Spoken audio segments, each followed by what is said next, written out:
Welcome everyone to Games XP Championship Tournament Series. We are here with the Furious Gents and newcomers Atlas Esports. We got another best of 3 clash coming at you guys. I'm looking forward to getting to it soon. We had a little bit of a delay, but the people are all piled in here, ready to get started. And I'm coming at you today. I'm Skyson L, and I'm here with Cinco Gazer today. Hello, yes, first cast here. Be gentle in chat, please. Alright, we'll keep the flame low, keep the game high, and we'll see what's going on. I don't know. I'm looking forward to this, actually. I definitely kind of mapped it out of what I thought would happen here, and unfortunately I did not get to get a good look at the last... I know Atlas Esports has indeed played a set against White Lotus a few days past. I didn't get to take a look at that, so I have not actually seen what this team has put out so far, what they're capable of, and didn't go too deep into researching. I'm more of a results kind of guy. I like to see what guys like to put out there. And of course, Furious Gents as well has changed up their roster a little bit. They've recently acquired Hottie Williams in the jungler from the formerly defunct Alien Gaming, and they've picked up Skyland Seer in the top lane, who I've seen a little bit of in previous leagues. I've seen a little bit of his top lane. He's sort of fish in the role, so I'm kind of interested to see what he does up there. But we'll be looking to get in the game hopefully soon. You know, maybe we even have a pro draft. Who knows? I can't actually read the chat, so I don't know what's going on. But more importantly, everybody's piling in the chat, so throw out those early predictions. I believe we'll get a vote started here in time. Throw your money on what you're looking for. Of course, these two teams, I believe, Atlas Esports is at 0-10 right now with their recent loss to the White Lotus, and I think this is Furious Gent's first game today, or first game of the week, so they should be 1-8 here. So they're both looking to climb their way up from the steady footing on bottom.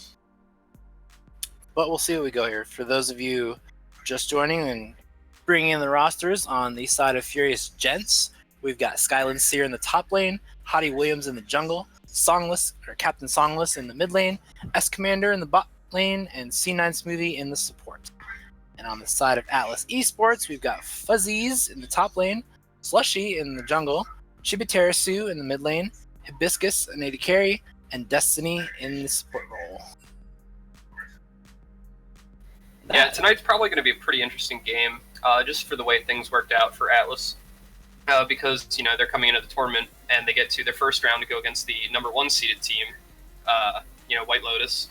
And then now they get to play against the worst seeded team, Furious Gents. So it'll be interesting to see how you stack against the top and how you stack against the bottom, and you kind of crunch your way towards the center and see if you can kind of place yourself into a playoff spot after that. But we are getting into pick ban phase. We're going to see a quick Nivea ban get out. I imagine these are a lot more of these bans, since you haven't seen as many of these. You haven't seen Atlas Esports play as a team, so you don't really have an idea of what you want to ban out that's been standout picks. So you kind of go for the comfort picks, find a certain laner and try to take away their picks. So they're going to go for the Anivia here. Malzahar response coming from the side of Atlas Esports. Malzahar not... I believe that's the Songless champion pool. I don't believe I've seen him play it. I think I've seen him kind of flex the pick, but I don't believe he's actually locked it in at any point. I believe that he has played it once bot lane, actually. Oh, yeah. He did do that at one point. Yeah, he was on the last team he was on. He was their NFG, I think? I believe so. It's an interesting ban either way. Not one that I really agree with, especially because we haven't seen it work out a ban yet, which is, Songless' best champion. We're going to see the Braum ban taken away from C9 Smoothie. Riven coming through. Yeah, these definitely look targeted to me.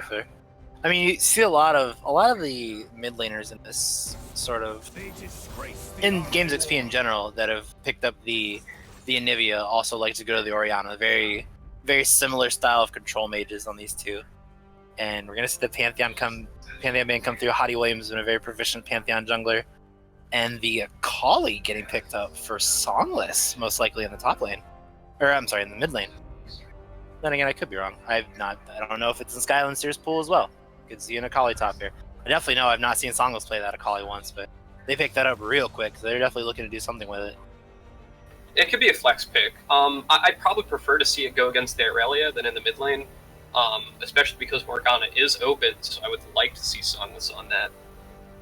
Let's see, you really want to push this Morgana. I was gonna say, I think Songless has actually been trying to push the Morgana into a trunk lately, trying to expand that as fully. He's sort of taken on the carry position in the Furious Gentz lineup. There, a lot of their previous win over Alien Gaming was on the back of his more aggressive picks, like the Ari and I believe Echo. He played the other game. I don't recall exactly, but I know it was. I'm completely wrong. Just don't even let me use words. We're gonna see the Morgana. There it is.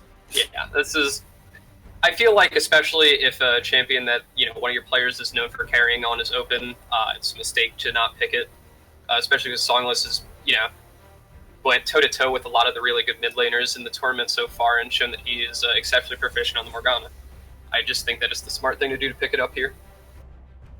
Yeah, I was gonna say we're gonna see if Skyline Seer is definitely gonna roll the Akali then, and it's very nice to have if Songless gets ahead on that Morgana, which he so very typically does in this mid lane, then having a black shield for the Akali initiate to get through things like Aurelia stun and all the Rakan sort of defensive tools was going to be a very strong boon for an assassin like Akali to get on top of people. And the Escamator is going to go for the Tristana, which I believe has been one of his more go-to picks. I believe he's played Tristana more than anything in his series. He's sort of had a couple not so fun rocket jumps in his time, but he's definitely, I believe he's had his best performances on Tristana, if not Xayah, but they're going to give the Xayah over to the side of Hibiscus and Destiny. They're going to go for the Bird Lover duo. Yeah, I'm not super excited about giving the Xayah Rakan over to Atlas here. I still think that it's really, really good, especially in 5v5s. And like looking at FG's team comp already, they have the Assassin and the Akali, and Morgana mid lane. I think Xayah is really good against that. I probably would have banned it out.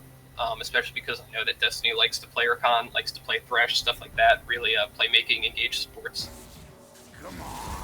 Yeah, I was say they're definitely looking for the roster of Atlas Gaming here.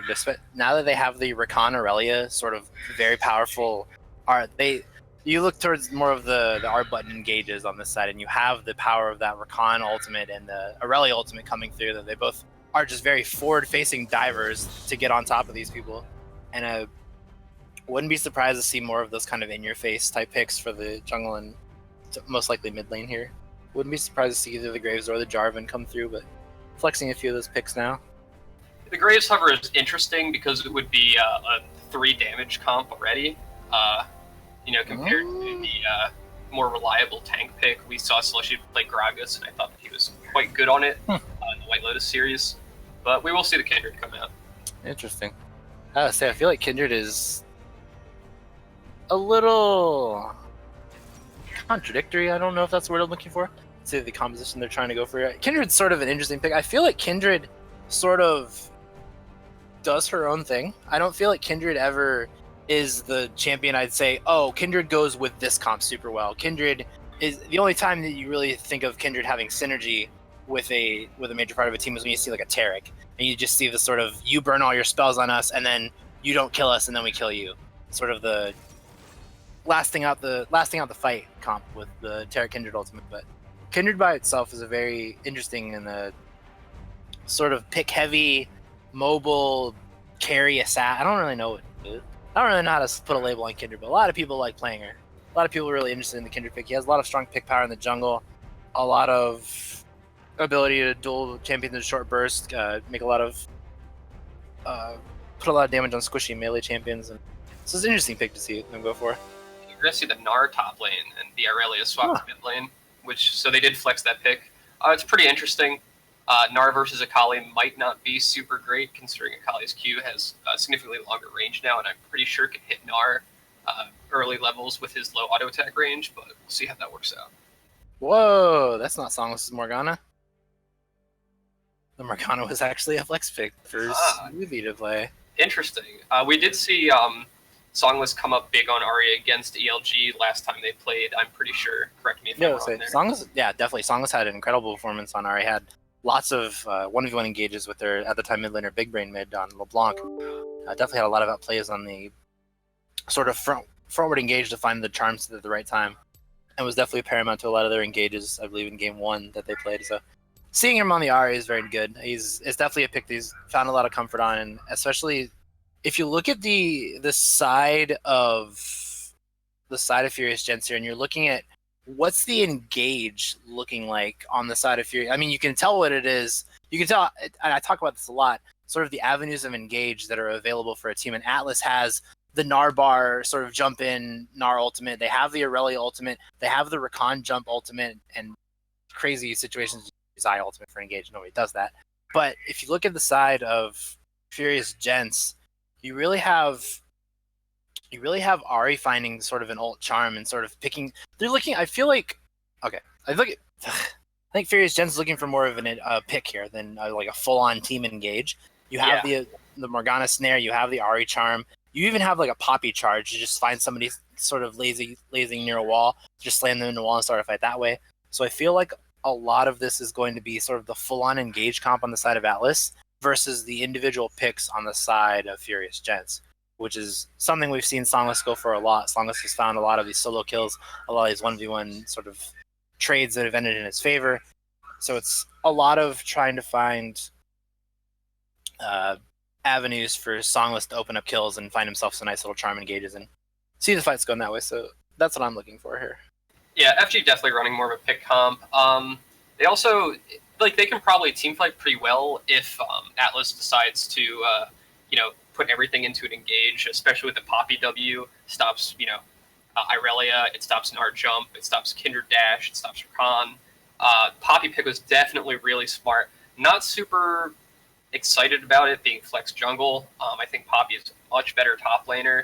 We have seen her a little bit as jungle in LCS, but the performances haven't been very great. So yeah, I was gonna say, seeing Poppy in the jungle, I always feel like when you pick it in the jungle for sort of more of those utility purposes, you have so many of these dashes. I think there's technically 5 dashes. I don't know if you can block Xayah moving with her ultimate, but there's so many dashes to stop with this W on the side to stop people from getting to S Commander, especially getting to S Commander. You have the Black Shield, and it's different from the typical Furious Gents comp that we see them build, where they see them build the W utility laners to sort of support S Commander to get.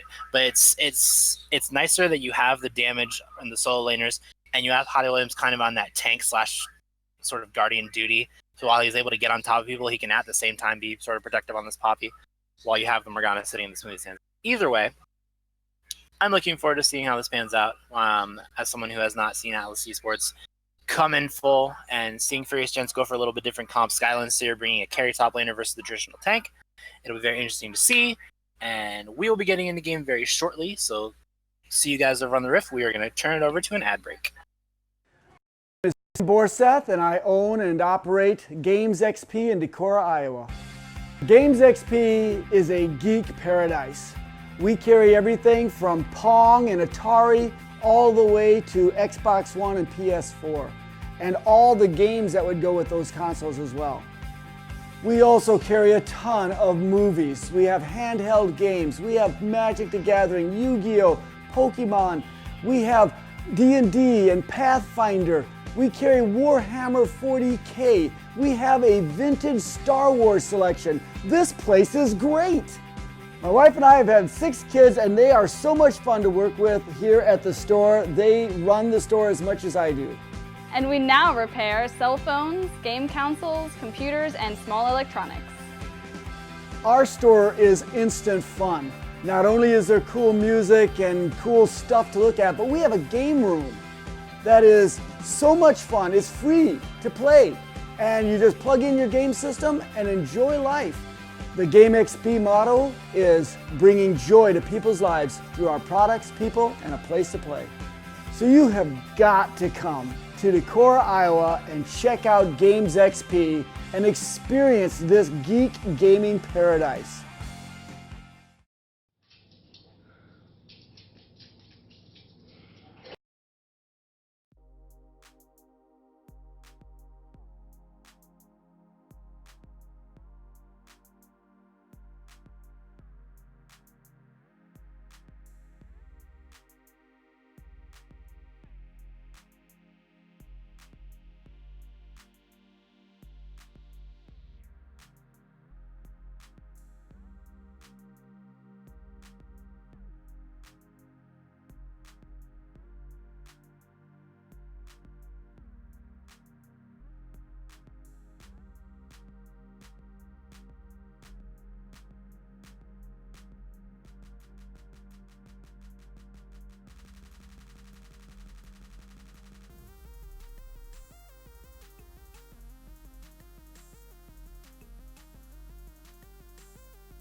We are back. Welcome to Game 1 of Furious Gents versus Atlas Esports. And as you can see, we are back, but not really back. There has been an issue with one of the players. Their computer has died and fallen into the void. But hopefully they'll be back soon, and we can get into playing this lovely League of Legends video game. Yeah, starting with the pause, we have never seen that one before. Right, this is an all-new thing for Games XP. Glad you could all join us here. For those of you just joining us, this is the Furious Gents on the left side and Atlas Esports on the right side. And I am not having it right now. And just joining this, I am Skyson L, and I am joined by Cinco Gazer today. Yeah, let's get some oofs in chat for this pause.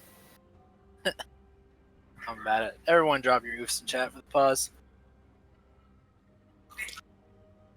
But I was going to say, I can't even speculate where people are going to go because they're still locked in the base behind the little circle thing that doesn't unlock till like 6 or 7 seconds. I'm probably expecting a 5-point from FG and maybe an invade from Atlas. They do have the recon. Mm-hmm. But otherwise, pretty weak. I mean, Nar, Kindred, and Irelia are all exceptionally weak at level 1. Mm-hmm. Yeah, so if Furious Gents wants to go for the kind of crazy one, they could take the Ari Charm level 1 with the Morgana binding and just absolutely make someone go AFK for 3 seconds. Probably kill them. Very possible. But I don't think it would last. No, expecting just a 5-point from both teams. Maybe a stack from the side of FG, but I think 5 points is the way to go here. Definitely. Nobody wants to throw this early. Oh, man. On that note, let's take a peek at the masteries now. We have the electrocutes on the assassins. I'm going to call Ari an assassin for the rest of the time. Nobody can convince me otherwise. We've got the fleet footwork on the Gnar, the Conqueror on the Aurelia, press the attack Kindred. We've got the Predator on the Poppy. And that's kind of an interesting one. I feel like at the same time, while Predator on junglers has been growing in popularity, I feel like on a not typically damage-oriented jungler like Poppy, it's a very odd choice. I know we've seen things like Predator Gragas and Predator, other champions of that nature who have the ability to sort of get to a fight fast and start disrupting things very quickly. But the issue I take with it on the Poppy is that you're sort of the tank on this team right now. Like the Akali and the Ahri are looking to just get in and kill someone. They're assassins by far and by all means. So you're kind of putting yourself not as tanky as you could with the Predator versus something like an Aftershock, or some other Poppy-oriented rune that a Poppy player such as not myself would know of. Yes, definitely not a fan of the Predator. If Hadi wanted to go a damage keystone for Jungle Poppy, I think that Electrocute or even Airy is far better, because with Airy as Poppy, when you Q, it will proc the Airy, and then Airy will immediately come back to you, and you can proc it again with an auto attack, stuff like that. Oh yeah, because it is based on the distance it travels from the skill. That's neat. Everything else looks the same. Press the attack, Airy, lethal tempo. I feel like I've seen the AD carry sort of mini preference / debate of lethal tempo versus press the attack on some champions. I've never really seen it clear cut on one or the other. I personally really like press the attack just because I'm a support player and I'm a fan of giving your team a damage amp on that target, but maybe it's just that. Maybe press the attack is sort of the generalist team fighting mastery versus lethal tempo being the very personalized, sort of selfish pick there. Lethal Tempo just has a lot of really good synergy with Zaya's kit. I definitely think that's the right keystone to pick on her, especially when you have the Rakan to give Rakan that extra range so you can poke with feathers and stuff. It's pretty standard, I think. Probably the highest win rate if I had to go look it up. And don't forget, you guys, while we're still sitting on this pause, don't forget to get your votes in. We're coming out of here. Get your votes in for whether you think that White Lotus or Furious Gents or Atlas Esports will take this series. White Lotus, you heard it here, ladies and gents. I'm having a moment. Don't worry about it. We're getting in here. We're seeing the standard buys. The longsword coming in on Skyland Seer. I've seen all kinds of things getting started on Akali. I've seen Boot start. I've seen Durant Shield start. I've seen Durant Blade start. And now I've seen Longsword start. Everyone else kind of going. Oh, we are seeing the stack here. There is going to be an invade from the side of FG. Hibiscus. There is a Morgana. The Morgana binding lands. They're going for more of the RQ because they do the Poppy Flashes and the wall stun in the first blood. Immediate pickup by S Commander. There you go. Very, very good flash by Hottie Williams to get the follow-up wall stun.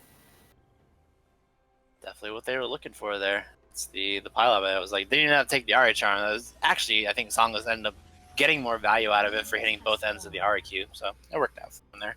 Everybody on the side of Furious Gentz scores a little gold there. We do see the first blood go over to SCOM here, which is good.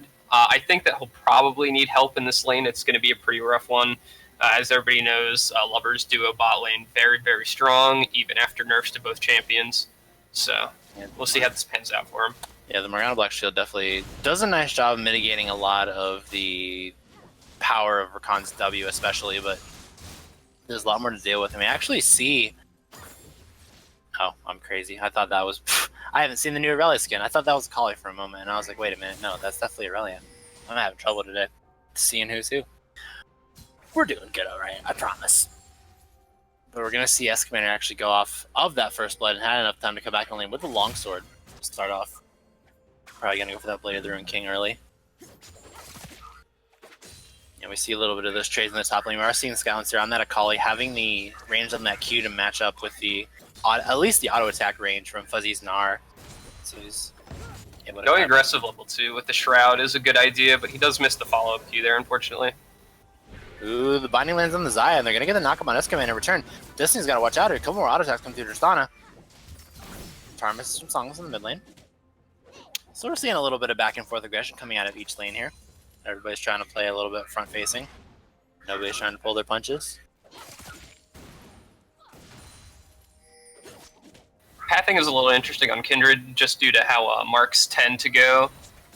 We are going to see Hottie position himself for a counter jungle on the red buff, though, which is interesting. I think he caught the side of the marking on the Skull Crab on the downside of the bot, so he decided, we're going to go for the top lane gank here.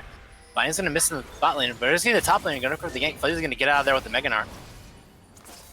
Just back and forth fights here, little mini fights, nothing really major, no commitment coming through.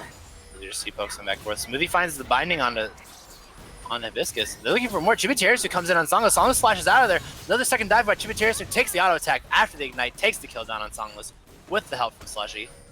Smoothie almost finds the binding. Pops the heal from the side of Hibiscus. Destiny gets himself out of there. A very aggressive early game for both teams so far.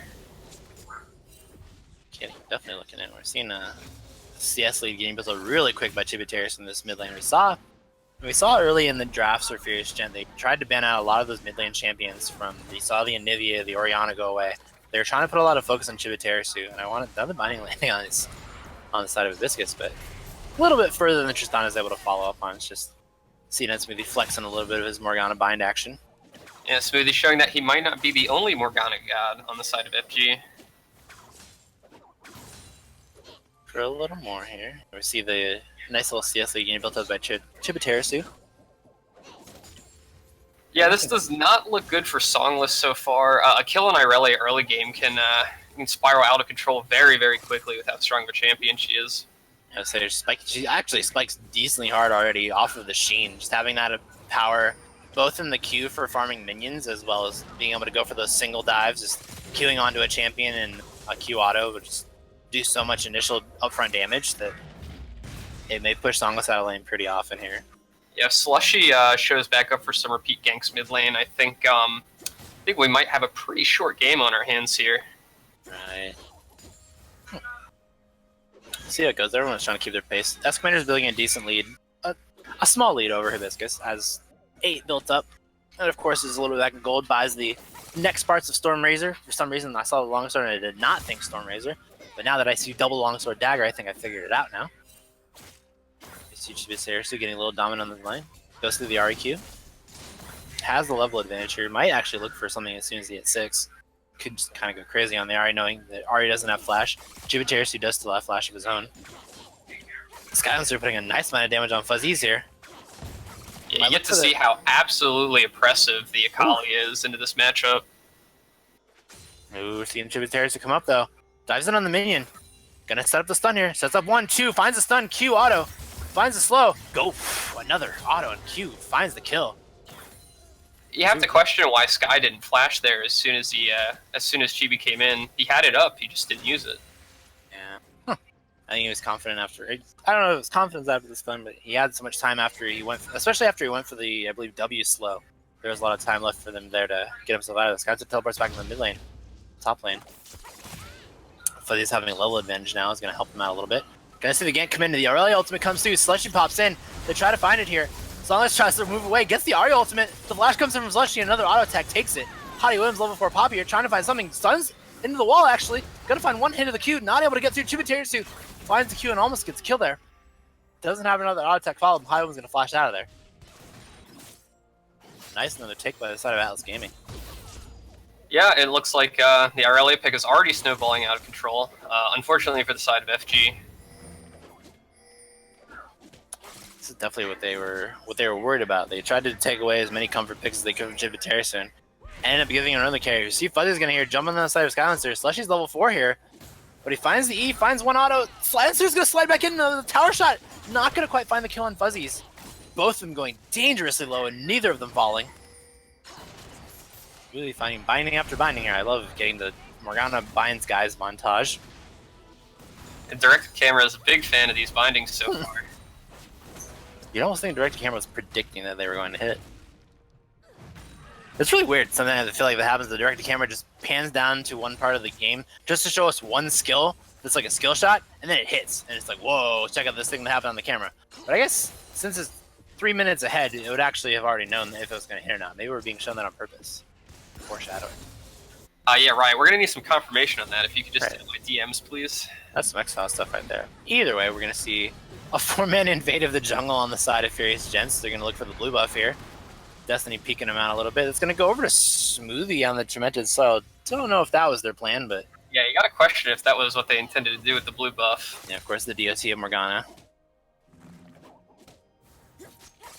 Skylancer trying to make himself get out of there inside of Fuzzy. He's having a nice little bit of health regen on that Gnar now. Especially if he turns over to the Mega.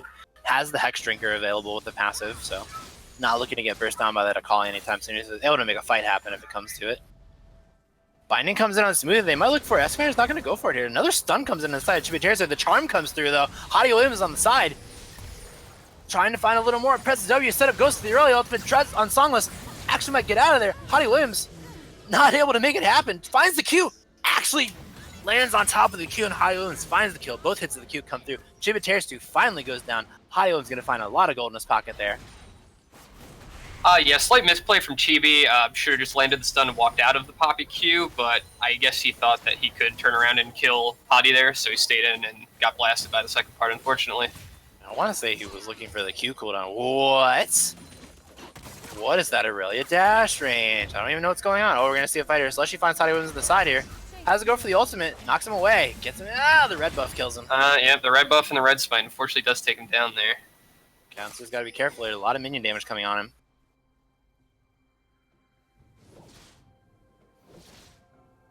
We're going to see a little bit more. As long as it's going to take the word out here, but just more and more infighting. And I want to see a little more of these fights here. The level 6 advantage is still on the side. Rakan doesn't have the ultimate available. So we're looking for a lot more on the side of Furious Gentz. Escamator not really... We've sort of seen him pull the trigger on this Tristana a lot, and it's kind of surprising to see him not go in with the full kit here. Ooh, the rock being thrown. Not going to find the kill there, but... Interesting exchange in the top lane, but yes, Scum is showing quite a bit of trigger discipline tonight. I'm a little bit impressed. Right, I'm surprised.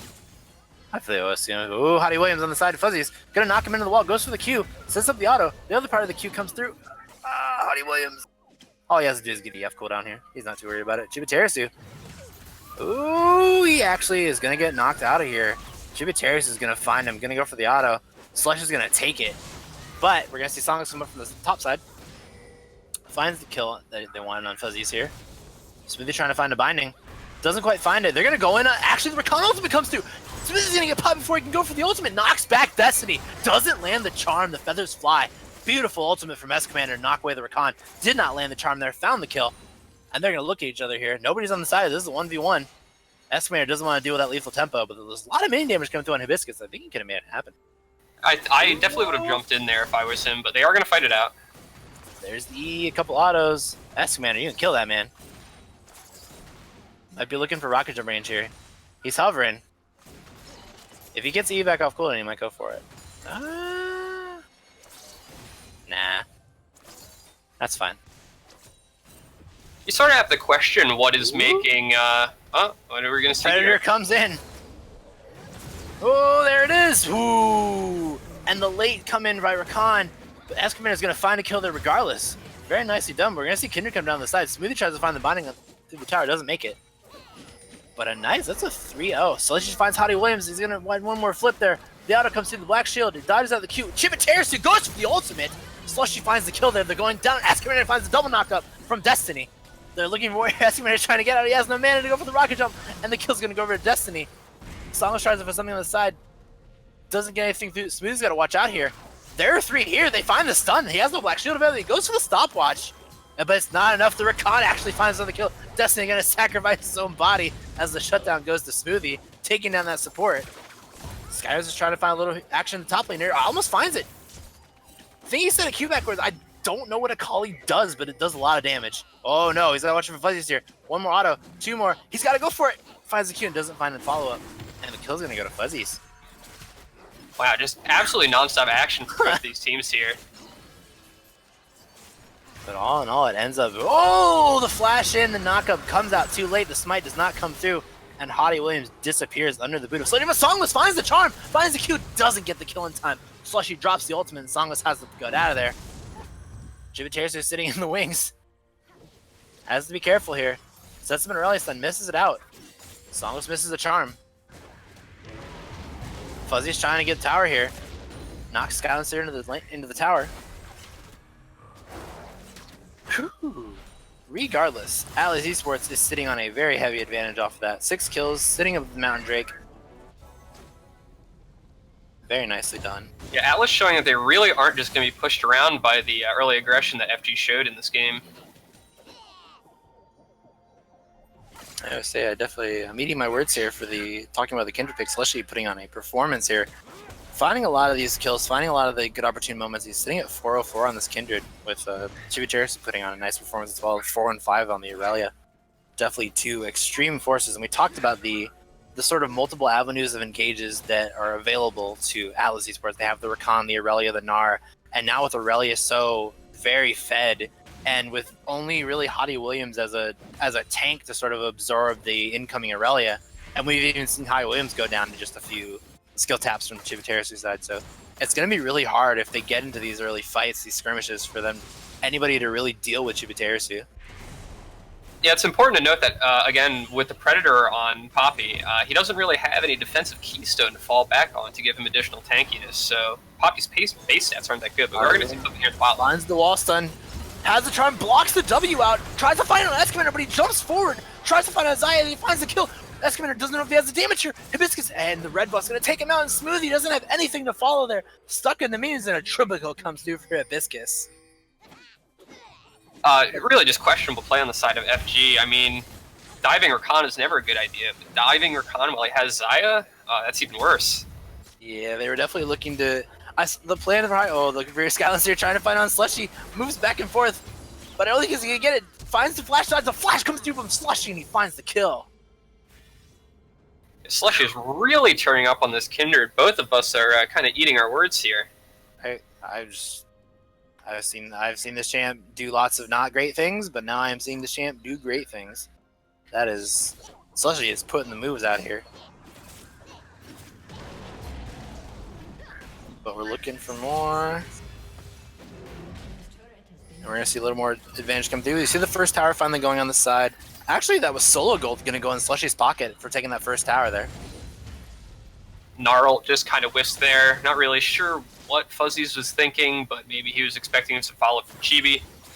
Ooh, the stun's going to come through on Chibitarisu. Finds the ultimate. It chases the Ahri ultimate. Gets shield down by Destiny and finds that kill. That was an immaculate response from Chibitarisu. Held the Q until Ahri went for the first ult dash and immediately chased her down. cheeky little blast cone pop away from Hottie there to get away from Slushy. Whew. This is definitely Alice's game. They're turning up hard right now. They're going to take another tower here. 2 towers on the side of Alice's game. They may look up for the bot lane here. Escamander trying to get the flash. W ult comes out from Destiny. Doesn't even have time to respond. Escamander disappears under the Bird Lover duo. Yeah, Scamander showing that he still hasn't really gotten that positioning down correctly. He was a little too far up without much vision. You can see they had a ward and Tribe Rush, but you know, Rakan can come out of nowhere fast. Even after the rocket jump, he felt like he was decently safe with the Buster Shot available, but Rakan just appeared so quickly that I don't even know if he would have had the time to respond with the shot before he got charmed up by the Rakan. Hibiscus with this lethal tempo and this Storm Rays have just built up so much damage now that it walked over him.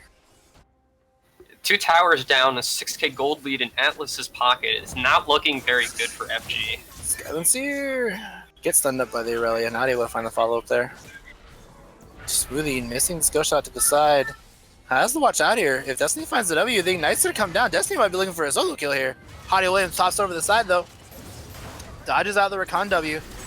Gonna look on the side here as Hibiscus tears out through Poppy, but Songless is here now. Songless goes to the ultimate. The feathers fly from the Zaya, goes to the side, trying to find the angle to root down the Ahri. Goes to the Ignite, looking for the fight here. Hibiscus actually turns around. Songless, but here comes Slushy. What? The double kill comes through with the Q alone. Dance of Arrows does get a bonus as Kindred builds up marks. The damage on Dance of Arrows goes up per mark, but I definitely think that's the very first time I have ever seen Kindred Q towards somebody and 2 of the arrows kill people. It's a very fed Kindred right now. Very, very scary. Oh my lord. We are definitely seeing Atlas Esports in their prime right now. Definitely everybody on the side putting up very nice numbers. Several key engages coming from the side of Destiny, finding all the right places to be, all the right people to be on top of. Yeah, Atlas showing that they are... perhaps the White Lotus game was just a fluke. They are operating very, very well today. There's a lot of coordination you can see with Slushy ganking, and I really have to give shouts out to Destiny. He's playing a very good Rakan game right now. Oh, no kidding. Ooh, we're seeing another charm on the side of Songless. Destiny not too worried about it. Gonna get himself out of there. Yeah, I was gonna say the picks. I mean, you see on the side of Furious Gentz, I don't think it was so much of their picks not working. I think, as we talked about a little earlier, I don't know if the Poppy was really the direction that Furious Gentz wanted to go for the jungle here. Because I believe that Skylancer is sort of getting outmanned a little bit in the top lane, but a lot of the mid and top interactions have been Slushy's sort of early game influence. We saw him go for the super early ganks in the mid lane. We saw him come up at the top when Skylancer was putting the pressure and putting Faziz on his back heel. So it's hard to even say that the picks for certain roles were bad just because Slushy has made such a performance on this Kindred to say, hey, you can ban out my mid laner all you want, but I'm going to go with this pick and I'm going to kill you over and over again. And no matter what you pick after that, it doesn't matter because I've got my lanes way too far ahead.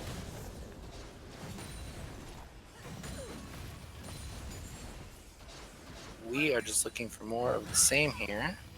Yeah, just some jungle clearing from both sides. Hottie does manage to take away a mark from Kindred off the Krugs. Smoothie. Oh, how's the watch out for Slushy here? Jumps over the wall, disappears in 3 hits. Legendary coming out for Slushy. Goes to the Kindred and knocks Tristana out of the ultimate and takes the kill there.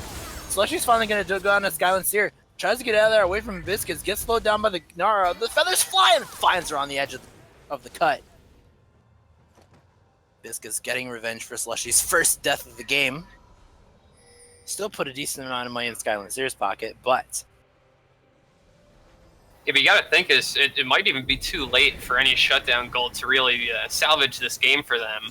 They're gonna have to turn up really strong in some of these base defense team fights to even put a dent in the... Oh, there goes Shelly. I've never seen that. For some reason, I did not think Poppy Ultimate was gonna hit him there. Wow, he destroyed that. Why is Poppy Q half healthing Rift Scaler? The world may never know. But looking for a little more of the same. Doesn't matter. Hibiscus is going to find the tower on the other side of the map. And now we see 5 towers to none. on the side of Atlas Esports at the 20-minute mark, sitting about a 9k gold lead. Atlas looking to bring it to him. Destiny not able to move, gets AFK'd to death between the Morgana Binding and the Ari Charm. Finds himself on the bad end of a Songless kill. Songless. Whoa, that's... Okay. They find the kill on a Slushy. Songless get out of there. Finds the ultimate. Has to be a little careful there. The resetting Gromp turns out to be too much of a raid boss to the side of Furious Gentz. Yeah, despite finding the kill there onto Slushy, you have to be worried about how much damage he was able to put out so quick. Right. That does not bode well for the side of FG. For someone that got caught and responded, that was a terrifying amount of damage, and he's going to go buy a few more items and put in his pocket. Yeah, it looks like Slushy is just utilizing the back-to-base quicker plan. The instinct, the gray screen recall spell seems good.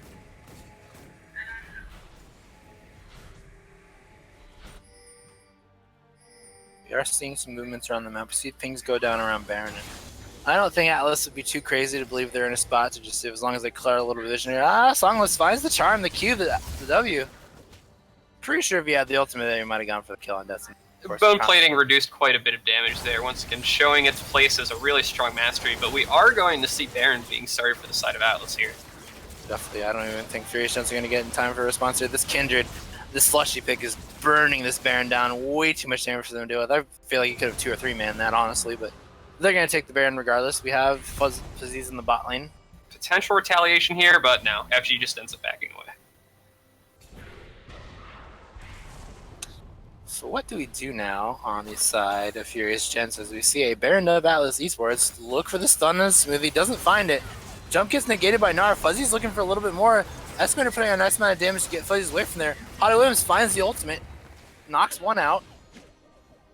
Potentially not the target that he wanted to knock out, though. Re-engage maybe would have been a potential there if he had knocked away Irelia, but it finds Zaya instead, unfortunately. See a little more clearing out of the jungle. Not realizing they're sitting on a ward. We're just going to see him chill out there.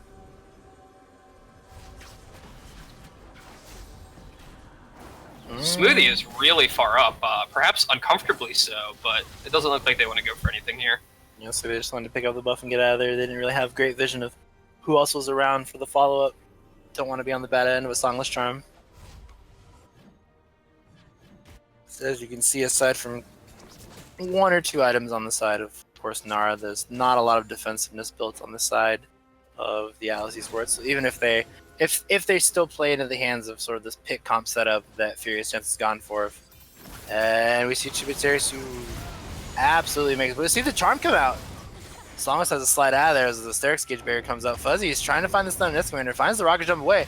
They're going to turn on Fuzzies here, trying to find a little bit of something happen. Not going to get through.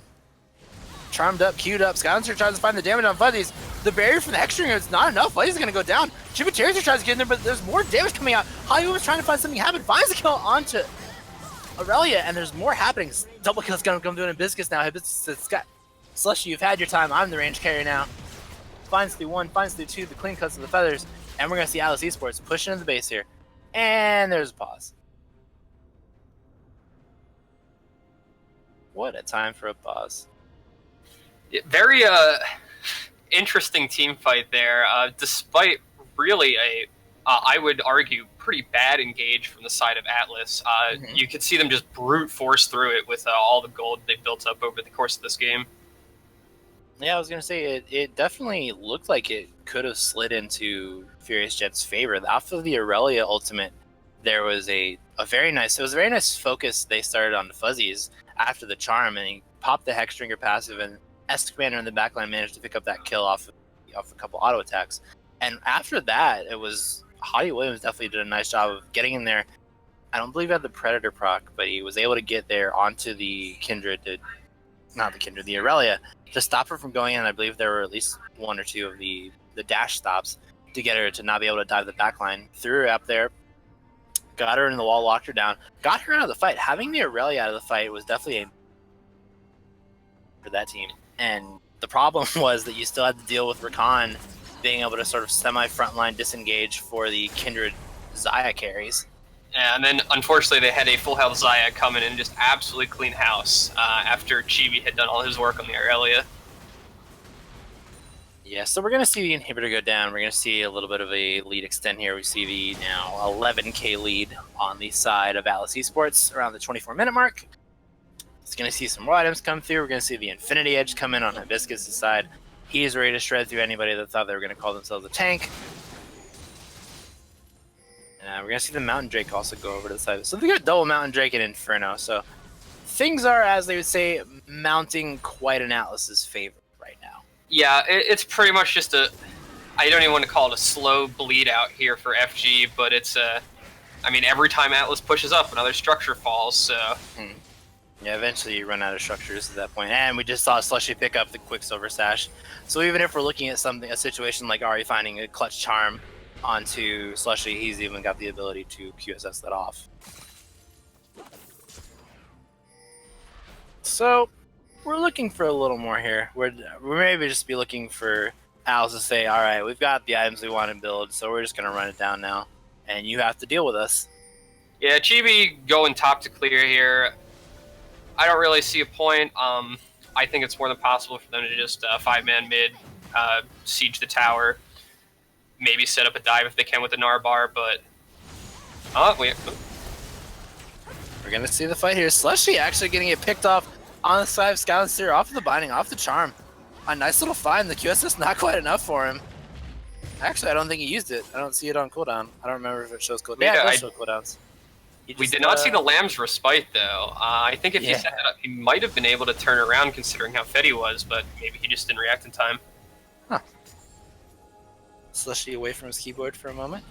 Found the kill, but a nice take from the side of Furious Gentz.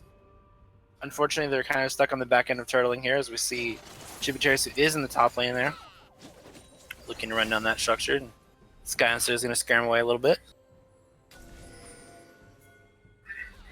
The charm Q. That charm didn't make him interesting interaction. I guess you can't really walk through a wall. But Hottie Williams is going to find on the side of Destiny. Chibiterius is going to go for the Hourglass here. Destiny tries to find the W ultimate. The Aurelia ultimate is coming through. Tries to find Skyzer. Tries to find Slut. Tries to. Aurelia's going to go down. Can't go down in the Songless. Smoothie's going to try to find it. Finds the Flash ultimate. They're looking for more. Smoothie's locked up on the Hourglass. The double kill's coming with Skylands here. They're looking for more here. Fuzz is going to slap in on Nar, but we can't get through to the Zaya. Nobody can get through to the Zaya. The R is going to fall over. Escamander falls over. Hibiscus flashes in. Escamander flashes out. And at the end of the day, it is a 4-for-2 on the side of Atlas Gaming. Hibiscus narrowly avoiding going down to the side of Skylands here. Ripping through 2, finding 2 kills. Not quite able to get to that carry. Disappears behind the Infinity Edge auto attacks. And I believe this is the last stand for the Furious Gentz. Yeah, this looks like the end. Unfortunately, we did see Scum playing a little bit of Mario Brothers with the Goomba Stomp, Rocket Jump. Didn't really work out in his favor there, unfortunately. And not quite the ones he was looking for. And that's the rough. I mean, we were talking about it. You have so much more of a front line than just the Poppy. You have the Gnar. It's sort of different from just the tanky front line. We're gonna see the Fuzzies go down to the sick Morgana binding here, but a teleport's gonna come in on the side. I believe that's Skylands here, looking for Slushy here. Gets stunned up, gets killed before he can respond. A nice kill getting picked up by Hottie Williams. And we're seeing signs of life from Furious Gentz. Maybe a little too late, but putting something in their pockets, showing they've got a little bit of fight left in them. Perhaps just some wiggle room going into game 2, but we're still seeing. While not overly impressed with the Poppy this game, Hottie has had a couple really good stuns, so props to him.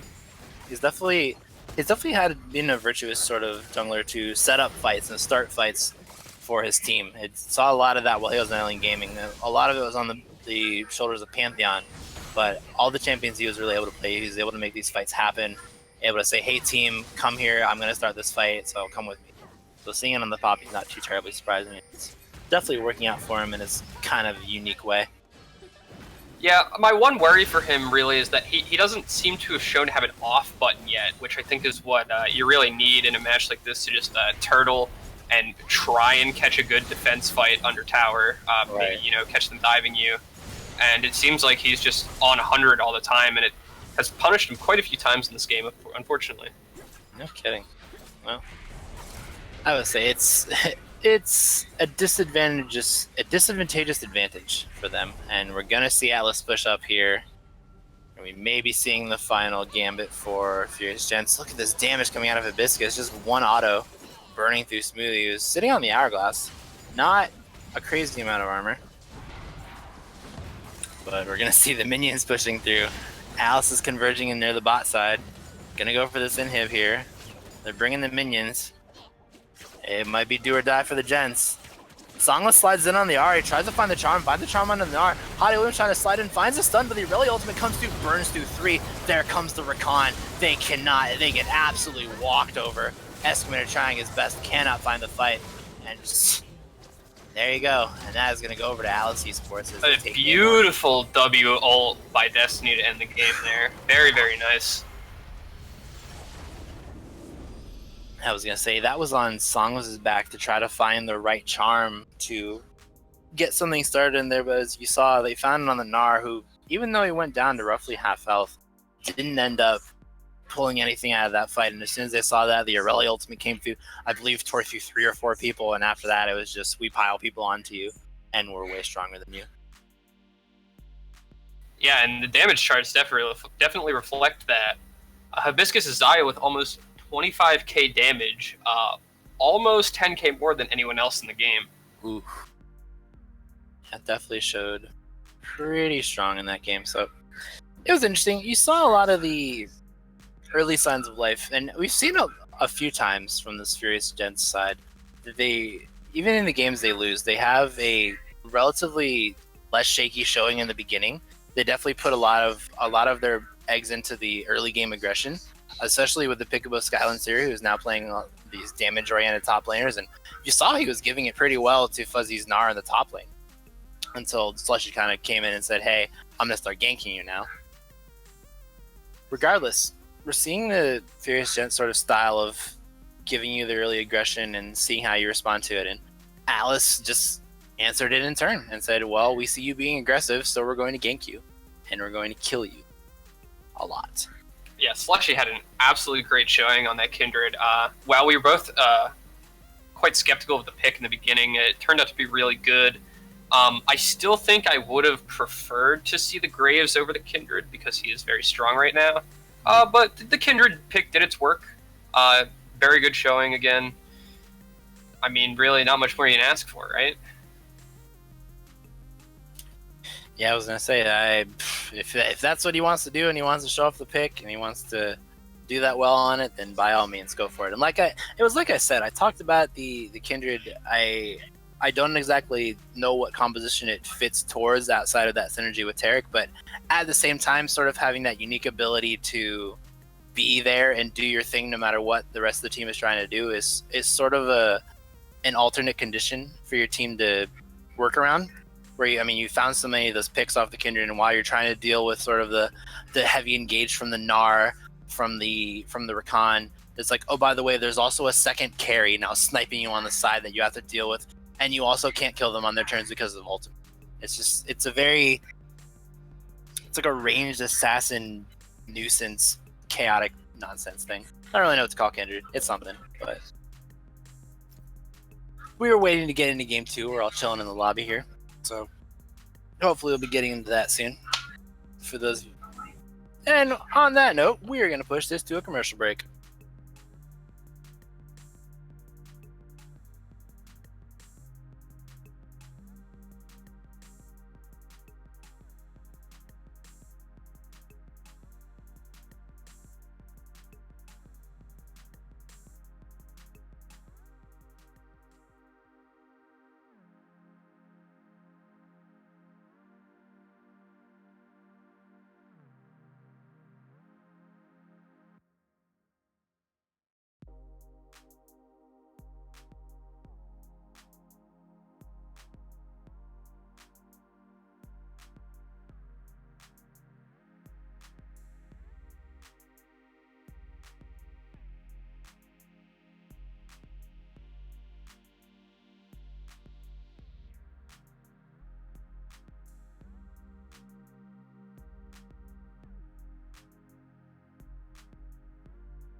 we are back. Welcome to Games XP Championship Tournament Series of saying a lot of words that don't make any sense. It doesn't matter.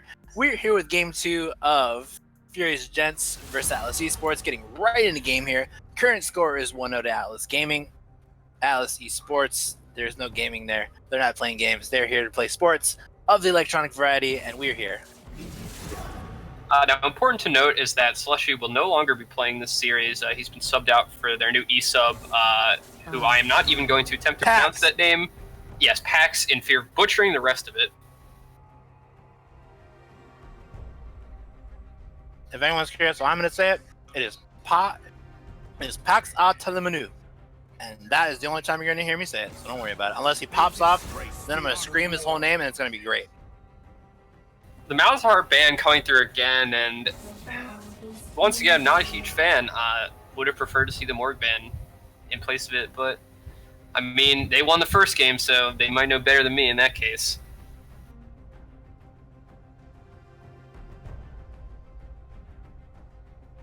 Yeah, I'm thinking they're maybe going to not too worried about it, especially if they're going to throw the Morgana over to Smoothie, who, I mean, by all means, worrying about a Morgana mid-main playing Morgana is less threatening than handing Morgana to their support and saying, okay, you're just a Morgana support.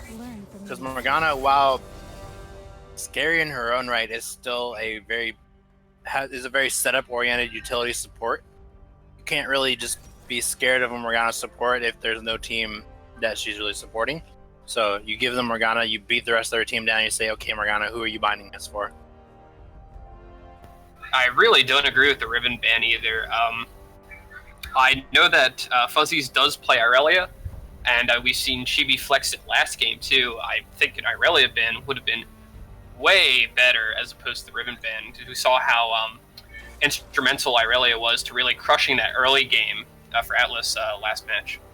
Yeah, so it definitely opened up a lot of the early and mid-game transitions for the side of Atlas Esports, and I think that even if you're worried about sort of these comfort picks and this Riven and this, and you really have to make adaptive bans in series like this. You can't sit on these comfort bans and say, oh, he was so good on, he's such a good player of this. You have to see what he performed on in games with his team. And I mean, if he's going to play the Irelia and it's going to do that much damage to your team through the early mid game, you have to really deny them the option to have that. And we're going to see the Olaf come in for Hottie Williams, a pick I feel like I've seen him on a couple times, but it's sort of the interesting, just throw the axe at you, get some really gangsta champion. The Sejuani going to be the response for Pax on their side of Atlas. Not a huge fan of the Olaf pick here. I know that Hottie likes to play Gragas. Would have way preferred to see the Gragas pick. I just think Predator Gragas is very strong right now. Olaf, not so much.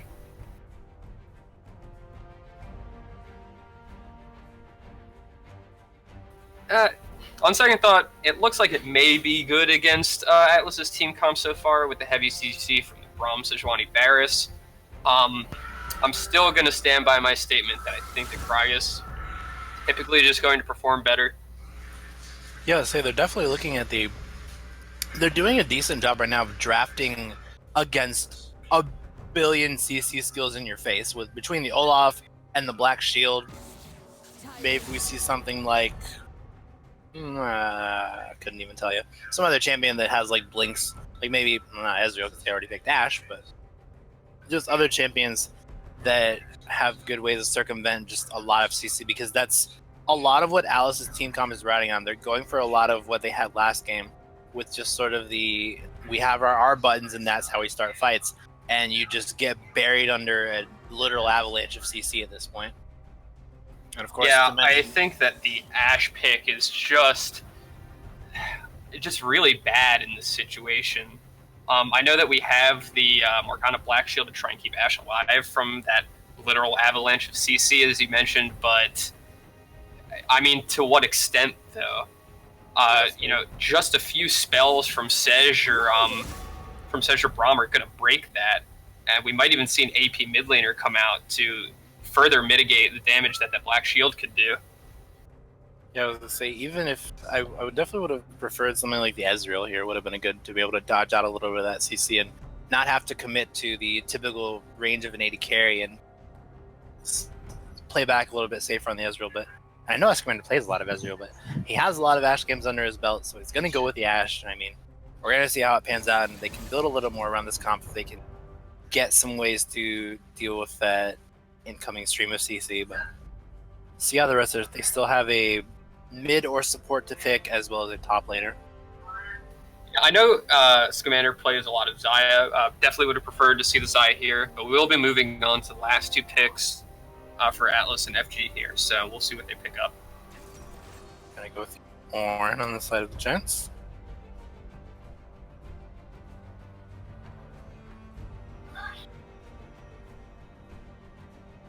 Flexing a mid lane pool here for Chibiterisu.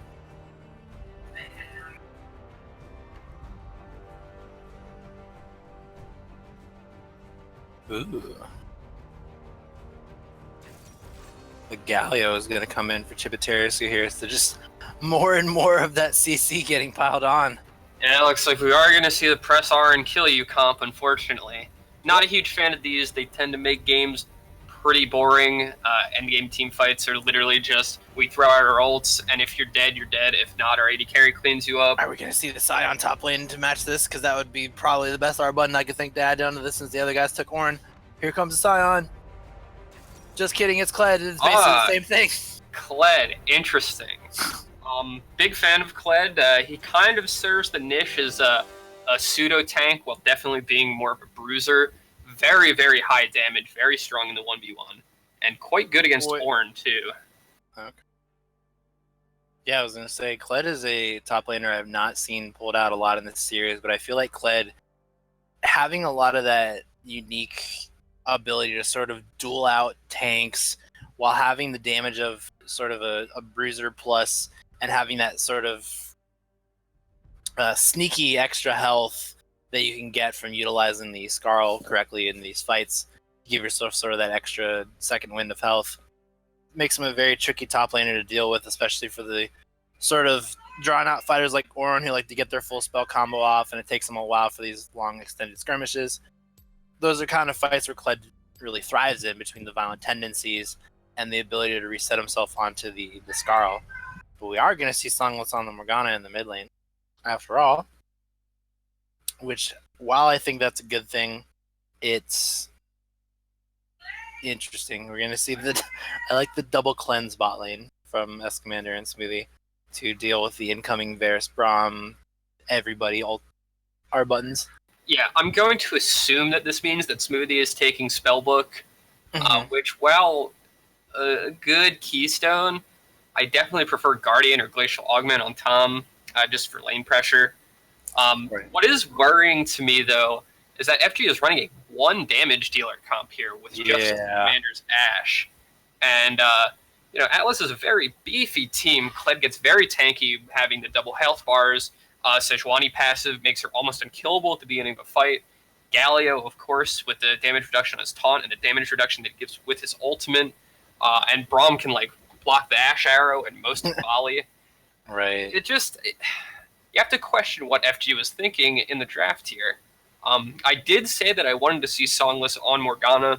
It's the strongest champ, but it just seems like a super low damage team. Yeah, I mean, that happens a lot with these Furious Gentz drafts where you see Songless on the Morgana. Is the problem is Songless has to play out of, not really out of his mind, but he has to really find a lot of the super clutch soul shackles and put out so much damage from this Morgana pick, which is not something you typically see as a more utility-oriented mid laner. And it puts a lot more pressure on him to be able to get these clutch ultimates off, especially running into the forefront of so much CC, which usually means spending the Black Shield on himself. Usually you'll see him enter these fights by Black Shielding himself, finding the flash ultimates, and then that leaves Escomander without a Black Shield, with just the Tahm Kench as the support to really back him up. So it's a lot of the roughness of these compositions where they build around Escomander as their sole source of damage, and Songless is relying on his own Black Shields, which takes it away from your carry. So you don't have the added damage source on the side of this Furious Gentz comp to really answer what is an incredibly beefy team on the side of Atlas Sports. So I believe that Furious Gentz may not have drafted themselves into a hole here, but we're definitely going to have to see a breakout performance from S-Commander this game, if not Songless as well, to bring this game to a 1-1 tie. So for those of you joining us, this is currently a 1-0 on the side of Atlas Esports against Furious Gents, and we will be turning over in just a moment, but first we're going to get a word from our sponsors. See you guys on the other side. My name is Tim Borseth, and I own and operate Games XP in Decorah, Iowa.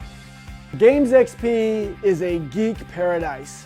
We carry everything from Pong and Atari all the way to Xbox One and PS4, and all the games that would go with those consoles as well.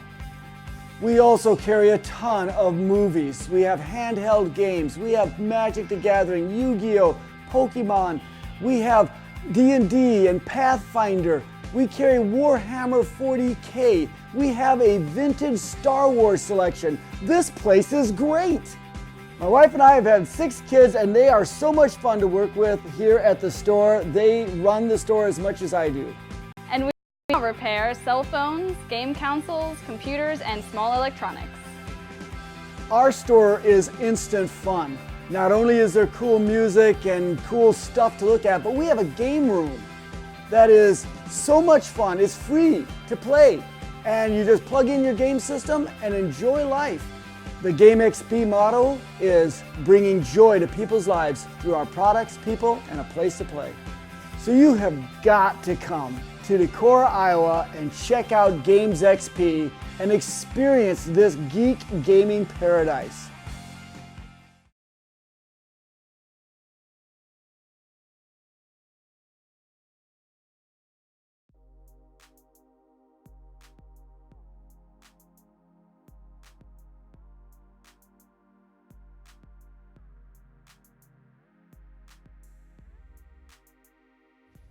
And just like that, we are back. Welcome to Game 2 of what is happening. Whoa. Welcome to Game 2 of Furious Gents and Atlas Esports, and I am nuts right now. I'll be right back myself. It's like a stack from the side of FG. Would have preferred the 5-point, even though Atlas does have a fairly strong invade comp. Sejuani very weak level 1, so the prospect of invade probably pretty much 0.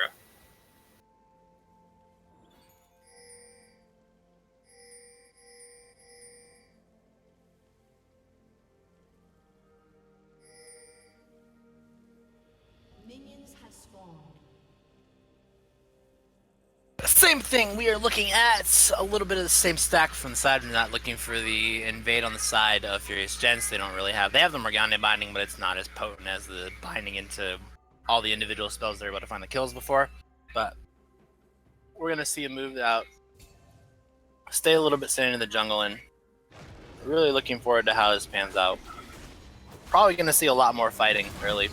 You have the ability of the Braum, maybe not in the bot lane, because you have sort of these tanky picks, and it'll just be it'll be Tahm Kench and Braum just kind of poking each other with Qs a bunch. Top lane, of course, you're going to see a lot of fighting. I expect to see direct camera on this top lane very often. Gibbetarius is trying to bring the fight to Songless pretty early. Drops that smash on him, gets the auto attacks in there. Songless winning out a little bit on that trade, but I expect to see most of the action of the camera in the solo lanes here. Chibi going very aggressive level 1, walking up and autoing Songless with the Colossal Smash. Yeah, it was sort of the safer option when you notice. As soon as he found out that Songless had the Tormented Soil level 1 instead of the Binding, so he wasn't too worried about the counter damage as he dropped it on the minions. He just knew he could get past them. As you can see on the minimap here, Hai making the very interesting decision to commit to Krugs super early instead of going to find one of these Scuttle Crabs. Not really sure the thought process there, as Krugs is one of the worst camps to take, especially early game. Yeah, you're just looking a little bit. He goes back, immediately buys the Predator boots. Definitely looking to do something fancy with his money. So I'm just going to Black Shield up against that taunt. Seeing a lot of damage going to do. We're going to see the gank come through on the Skylancer. He's going to have to flash out The bear trap on a rope's actually going to pull him back into the Sejuani stun, but he dismounts Fuzzy's in the middle of it. So that's a flash getting burned down by the side of Skylancer very early. He does take the Scarl, so we'll see how Fuzzy's handles being dismounted against an Orin this early. It should go pretty well for him. He should have it back quite soon, at which case I think Sky is just going to have to recall, or they can threaten him with another dive at the very least. I would definitely...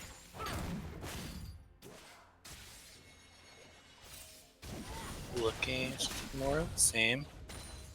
Whoa! Alright. See the Predator come in on the Olaf. They're looking to get it a little bit in the mid lane. Hottie throws an axe. Doesn't quite find any action there. Unfortunately, that will be the Predator cooldown for Hottie. Skylancer, on the other hand, trying to put a lot of damage down on the Fuzzies here. Trying to get the remount here. It gets very low before he remounts, but of course, that is health that counts for Kled. Sky managed to turn around a pretty unfavorable early flash there into a nice trade. Kled has almost no HP when he is going to be dismounted again, but we'll see what happens after this gank. Pack's gonna come around, but Skylancer immediately goes on Fuzzies. Fuzzies has to be careful that the flash comes in from Sejuani. Skylancer turns around, he's gonna get stunned up, might turn it around here, finds the Q! Doesn't have the mana for the follow-up, and Skylancer goes down. Pax finds the first one in Sejuani. Very unfortunate. Of note is that Fuzzy still did have the flash, so he wasn't ever in any real danger there because Sky had no way to close the gap, but it's still pretty heartbreaking, unfortunately. Definitely. So he's going to go down there. So the TB advantage is going to be on the side of Fuzzies as he goes back here, but well, he's going to use it to get back, of course, but going to slide in there, tag him with a Q and a Varus E.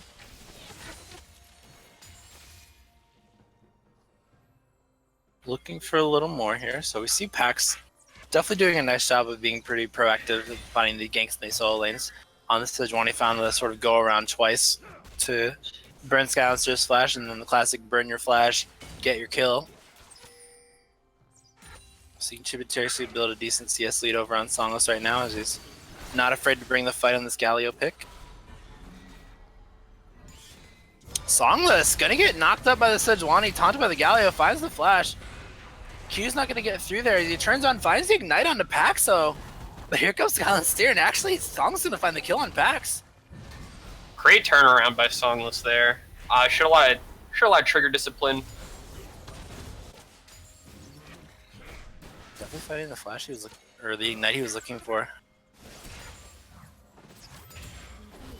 I like the pickup of the minion dematerializers. Very underrated pickup on the relic supports that aren't looking to really get up in the face of the harassers like Ashe and Tahm Kench, where you can let you safely take can mains without too much worry.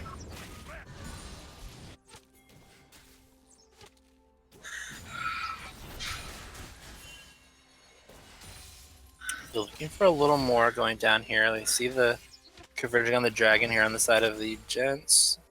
How do you trying to secure an early dragon here? If he can. He does. He will get it with Songless's help. Nice. A pretty strong macro play on the side of FG there. You know, securing an early Infernal with a comp like that when you're relying on one damage dealer is really good. But we'll see if it makes any difference.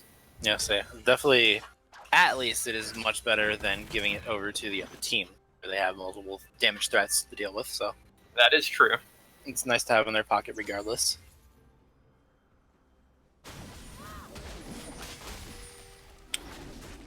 Looking for more, we're seeing Pax working towards that level 6. We're going to see him probably look for something immediately once he picks that up.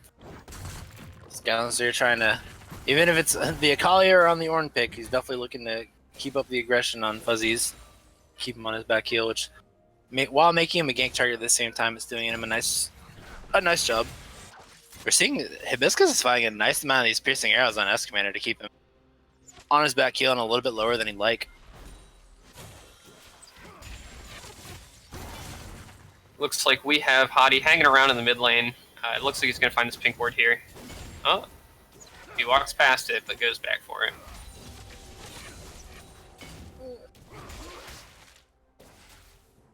We haven't seen a successful gank by Hottie yet. I don't think he's even gotten a Summoner Spell from one of Atlas's members, so I would like to see a little more map movement. The knockup comes through. They're looking for more of the Varus Shade of Corruption.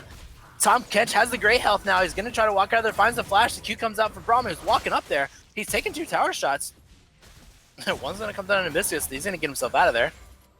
Destiny, very good engage, but perhaps going in a little too hard there at the end and has to lose his flash for no reason. Yeah, so unfortunate, I believe he was waiting up the cooldown of the stand behind me to snap back to the Varus, but he didn't get it in time before he was worried about the tower shots. The Morgana ultimate coming through doesn't even have time to cast Black Shield. The absolute lockdown of CC gonna make Songless disappear there. I'm not sure if he got off of Black Shield and it didn't, and the damage is through, but they're gonna look for Olaf here.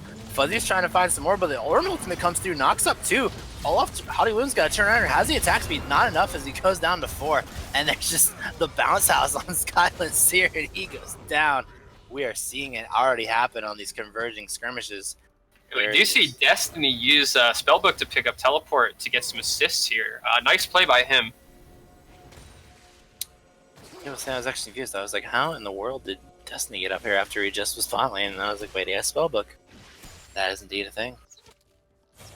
So it's 4-1, about a 1.7k gold lead on the side of Atlas right now. Not the end of the world, but it's not looking super great for the Gentz here. Yeah, I say they're definitely looking to make sure the Death Commander is the one that's not worried about getting too many deaths here. He's sitting on the most CS in the game still, so he's putting himself in an okay spot, but going to be looking for, especially on the side of Pax, to get some plays off on the Sejuani. And maybe if we see the next gank come down in the bot lane, then it's going to be a rough time for the Gents. Yeah, Pax is already showing really, really great map movement on the Sejuani. Quite impressed so far. Got sitting 100% kill participation. Always something to be said about it. It's true.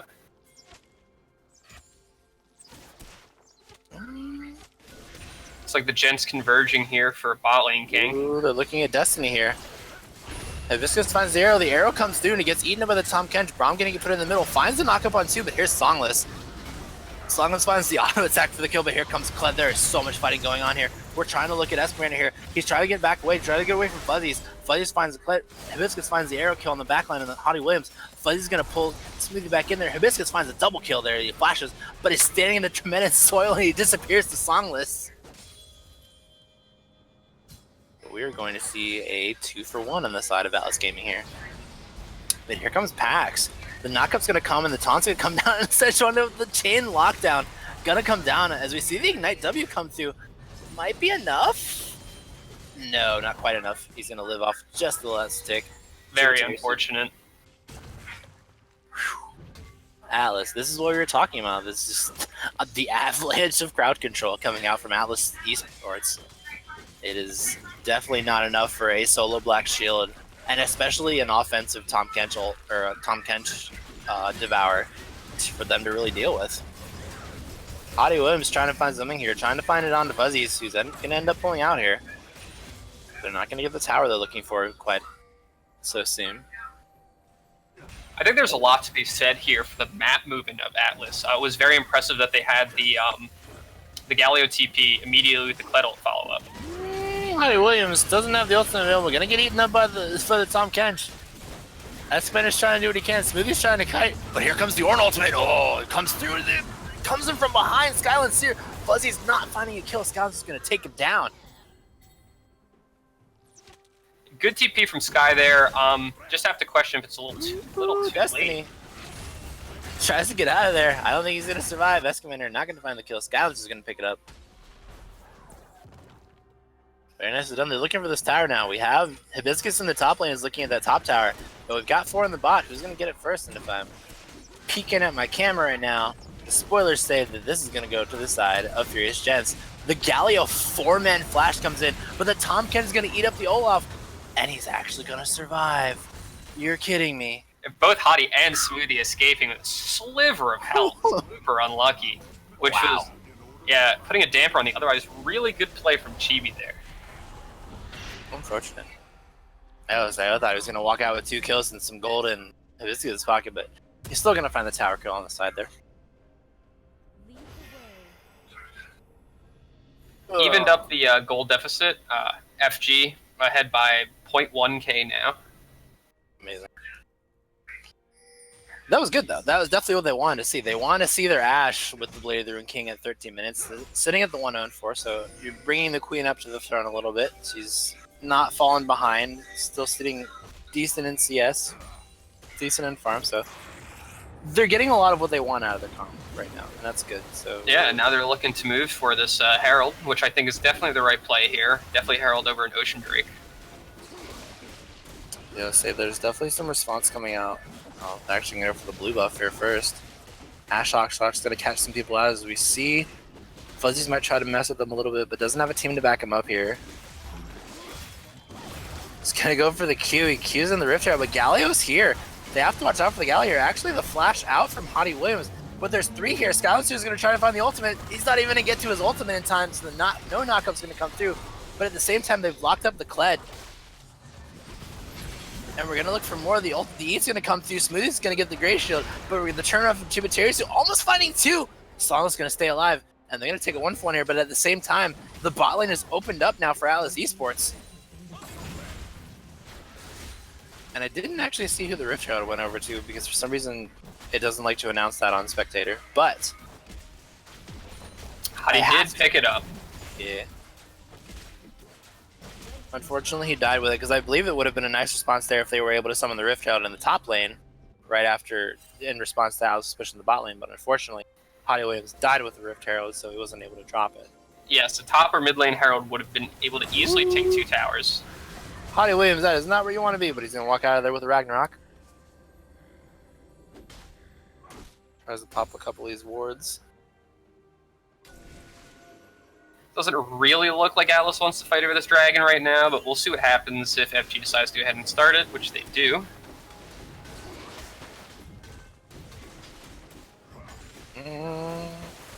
So important to note here is that they do not have the Galio ult on the side of Atlas, so how they handle this fight will be interesting. If they choose to fight it, no, they just back off. Ocean's going to go over the side of the Gentz now.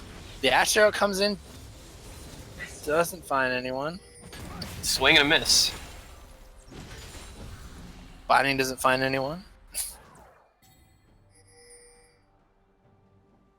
Gent's looking at the wave crashing into their bot lane tower. A lot of damage done in this bot lane. These towers rip through on the side of Atlas Gaming Esports. So we see the gold lead wrenched a little bit back in the control of Atlas Esports. For that tower kill, but it's looking like a lot of the... I would say we saw a lot of the early convergences, and you see it again in the score. You're seeing the score lines build up on the side of Chibiterisu and now the Pax jungler, who's now 3-1-3 on the Sejuani along with 3-2-4 on the Galio. You're seeing them a lot in the forefront of these fights, along with Fuzzies on this Kled.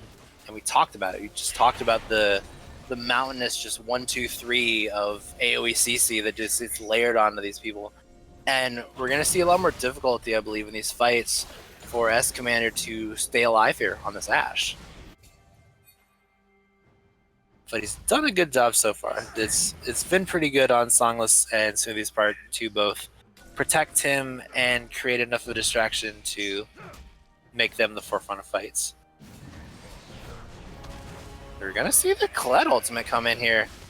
They're looking for something here, but the Galio's on top of the Kled. They're gonna back off here. But the Predator's gonna come through on the Olaf. They're looking for something here. The ultimate's gonna come through on Braum. The Ashe Arrow comes in, finds Galio in front of the tower. The 3-man ultimate from Songless. He gets rooted by the Varus ultimate. The stun's gonna come through on the Galio. They're looking here. Here comes the Ornn ultimate. This is gonna be bad. The double kill's gonna come for Songless, and I don't know if Ornn found his ultimate there. No, unfortunately, that was a total whiff on the side of Skylancer. What could have been otherwise devastating Ornn ult. Regardless, they're going to summon the Herald and going to take some advantage off this. They're still 5 men strong on the side of Furious Gentz. After finding the right code, they're going to summon the Rift Herald. They're looking for the side here. They might actually get...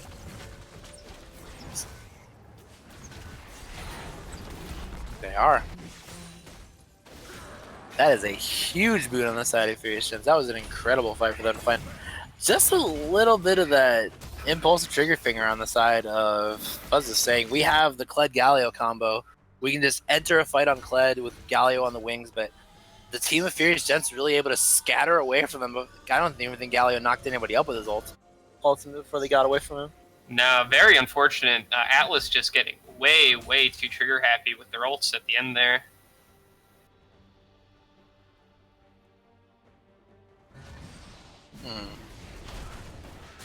Gonna see I have to get dialed back just a little bit on the side of Atlas, but the lead is shifted out, but just by about 1.5k. But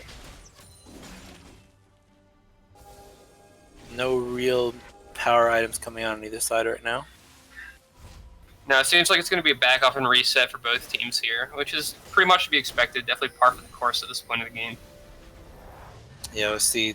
S Commander's sitting on just about enough gold to build into what I imagine is going to be Renon's Hurricane. I know that's 2 daggers, and I believe the combined cost is 1,200, so he's about 100 gold off.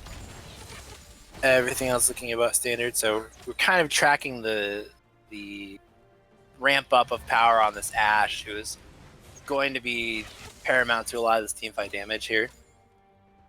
Yeah, it's important to note that a lot of the damage that was dealt in that last teamfight was actually perhaps the MVP, FG's tier 1 mid tower. True. That was definitely paramount to a lot of starter fight between Chibiterisu getting Ashe ulted in front of the tower while he was taking aggro. That was definitely important. To find another Ashe arrow on the side of Varus. Here comes the Ornn ultimate. Here it comes. Finds to the Chain of Corruption going backwards as this commander finds the kill and finds a double kill. They're on hunt now. Pack's gonna slide out on the Sejuani, but that is 2 kills going in the side of Furious Gentz. Yeah, that was a very good Ornn ult that did not miss. Totally devastating after the really good Ashe arrow from S Commander as well. These are the picks they're looking for. They're still finding a lot of their comp from last game. They have the pick power in the Ashe and the Morgana, but now they have the added boon of the Ornn ultimate, as well as the sort of Olaf rundown to just say, oh no, we've been caught. One person's been caught. We're gonna try to save them. Oh no, now we've all been caught. Ooh, just like that, the Morgana Q, the knockup from the Ornn. Fuzzy is trying to get out of there. The Galio ultimate knocks up 3. Taunt's gonna come in on 4, actually. The Sejuani ultimate comes through, and the avalanche of CC is here. Kled turns around, finds the kill on Songless. Everybody trying to get out of there. Smooth's gonna find out, finds the cleanse. Hottie Williams trying to run through on the side. Too much damage for him to deal with. S Commander trying to kite everything. The Flash comes through, flashes away from the Galio. He can't do it right now. He's gonna get slowed up. 2, 3, 4 comes through. Can't find any kill down. He's gonna disappear now. Skymaster can't find a kill on Pax. Sejuani actually finds the kill off the Chilling Smite and the W. And there you go. That is a 5-0. So unlucky. What started as a 5v3 ended in total despair for the side of FG. You cannot write off the power of a Galio ultimate like that. And everybody piled on top of the Kled thinking they could pop him, but of course it's such a unique niche of Kled that even if you've caught him, if he has Skarl available, you deal all that damage, you deal all that burst damage, you still have to deal with the small window of time that he dismounts because Riot said so. He's invulnerable during that dismount animation, and that gave Chibiterisu enough time to go for the Galio ultimate as he was getting engaged to find that 3-man knockup, and then you just saw Pax come in from the side, and it was just multiple just layered ultimates, and we talked about it. I'm going to keep using the word avalanche of CC, and it was just absolutely of Furious Gentz to the point where they couldn't answer it.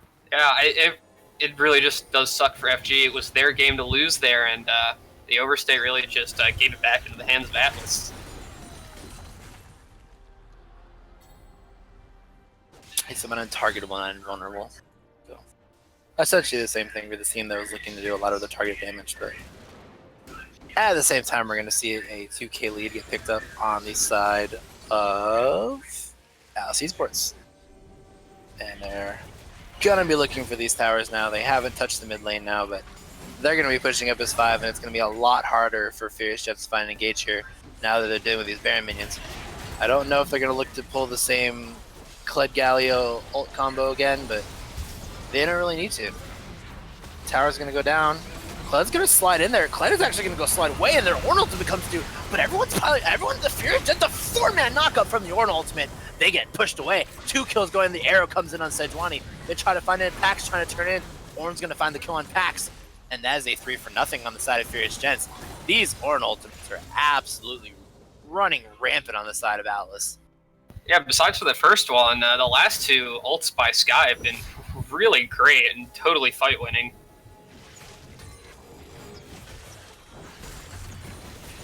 Yeah, they're going to look to push a little bit more here. They don't have the minion wave. It's building up a little bit behind them, but definitely the fights they're looking for here, finding the right people, and even able to push out that semi-tanky Galio, the Kled. And again, I think it's Fuzzies is looking a little bit too happy. He was slid in with the Kled dash into the bear trap and then immediately went for the ultimate. I think before he found the bear trap even, he went for the ultimate afterwards, and he was so low even before he went for the dismount that he wasn't really able to keep himself alive. And then the members of Atlas just kind of poured in one by one and weren't really able to answer before the Ornn ultimate just kind of came through and split him up. Yeah, I think it'll be interesting to see the damage graphs at the end of this game, because it really looks like these Ornn ults and Ws are putting in massive damage. Okay. Regardless, we're going to see a few more things get finished. We see the Runans has come in already for S Commander. He has the Quicksilver stash now to break out of that Galio taunt. It looked like Hottie popped Predator there, but Another pause.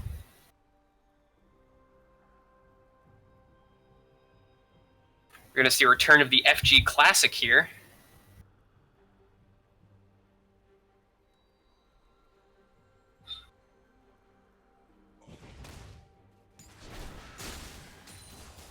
But we're going to see an unpause. You know.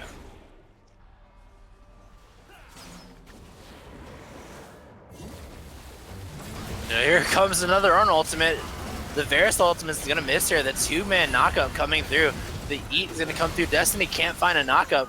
Tries to find it. Double kill is going to come through on Hottie Williams. And Furious Gents are barreling in here. This game is quickly falling back into their favor here. It's some very good team communication by Smoothie and Sky there. Bringing in the Tom ult into the middle of the team, followed by the Ornn knockup. Pretty rough to deal with. Looking for more. They're going to push up for the base here. Baron buff's worn out on the side of Atlas Esports. So they don't have those strong Baron minions to push away the incoming minions. Looking for Lurmer. They're going to take the inhib and get out of here. This is the right call. It seems they learned from the last time that you don't really want to overstay against the team or you get punished pretty heavily, especially because you still have the Kled and Galio ults up on the side of Atlas.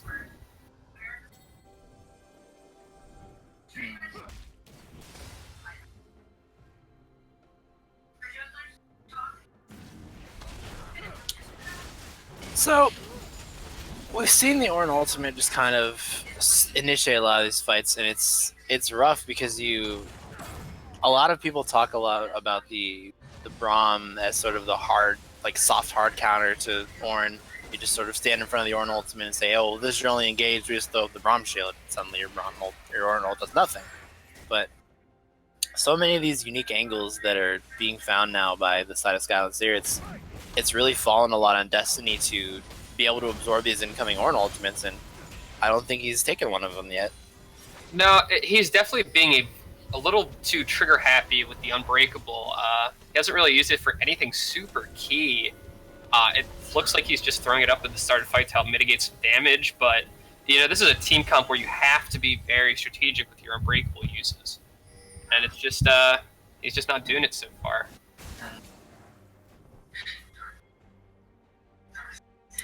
This is looking for a little more. The Baron's coming up around a minute. We got Dragon coming up around a minute. I believe this is another Inferno. Let me click that real quick. That is a Mountain Drake. It'll still be a pretty heavily contested Drake in this matchup. Not a ton of tower damage on either team here, so a Mountain Drake would go a long way to helping end the game. Looking to clear out some vision here, looking to make some stuff happen.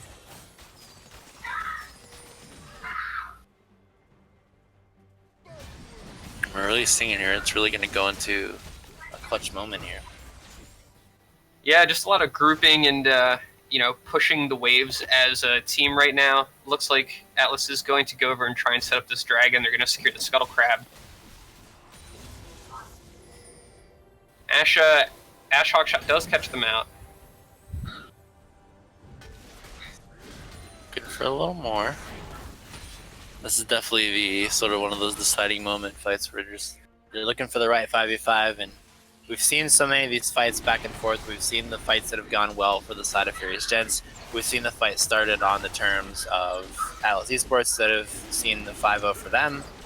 So it's kind of in the chess battle phase right now as the Mountain Drake goes over to the side of Furious Gents. Yeah, Atlas just going to give up the dragon there. Mixed feelings. I would have liked to see him at least try and contest it because they do still have a very strong team fight. But perhaps it's for the best that they just kind of let it go.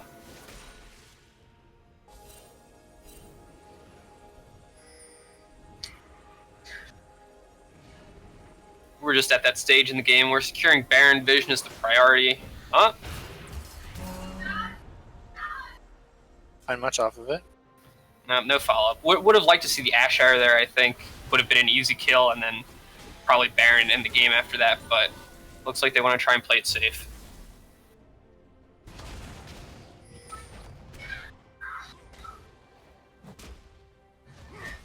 A lot of dancing here. Definitely both the top laners sitting in the bot lane trying to make sure these waves get controlled in their favor. Game kind of going to a snooze fest now. Hopefully we find some action in a little bit. I want to see some dudes hit some dudes. Give it to me. Lead slowly being choked out on the side. Just a simple 1k gold lead on the side of Furious Gents. Mainly off of that one tower.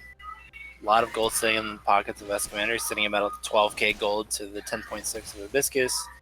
Songless is about the same. Pax has about an 800 gold. I mean, they're all minor advantages. They're all not even barely one component of an item. I think the biggest lead that FG has is really the 3 to the 2 items on the top laners. Sky's 3 completed items, while Kled is only sitting on a Cleaver and Titanic Hydra. That's pretty big because Ornn is a pretty disruptive source in these team fights. And it feels like Kled really just isn't doing much for the team right now. In fact, I'd actually say that the Kled pick has largely been a detriment. Yeah, I was gonna say, definitely they've tried to really Rambo their way into fights and just say, well, the best way to get our Galio into the center of your team for those knockups is to throw our Kled at you. But I feel like they do themselves a lot more justice if they utilize the Sejuani a little bit more for those engages at the start. You went for the Sejuani ultimate and just kind of, if you layered on the CC in such a way that you start with the range sources, you have the Varus and the Sejuani, even the Braum, and then afterwards the Kled just sort of, while you're dealing with the chaos of being crowd controlled in the first place, Kled just sort of comes in the back of that and makes it even worse for you, and then the Galio on top. I think that using Kled as your initiator source, when you have the Chain of Corruption, you have the whatever in the world Sejuani's ultimate is called, as well as the Braum ultimate, I think it plays a lot more to the strength of your team if you use it that way, rather than say, we're going to throw a Kled at you. There's also a Galio. Please don't run away from the Kled. Yeah, it's a little bit unfortunate. I was pretty hyped for the Kled pick at the beginning, but I mean, at this point, I think the Gnar from last game would have been way better.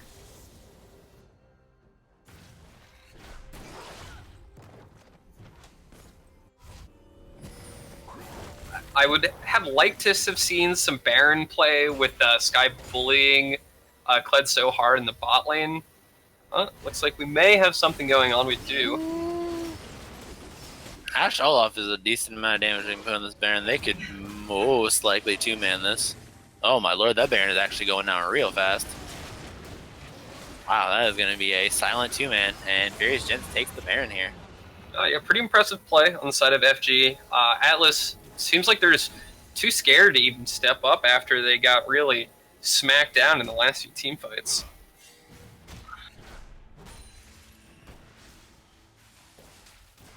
This is definitely not the pace of the game they're looking for here.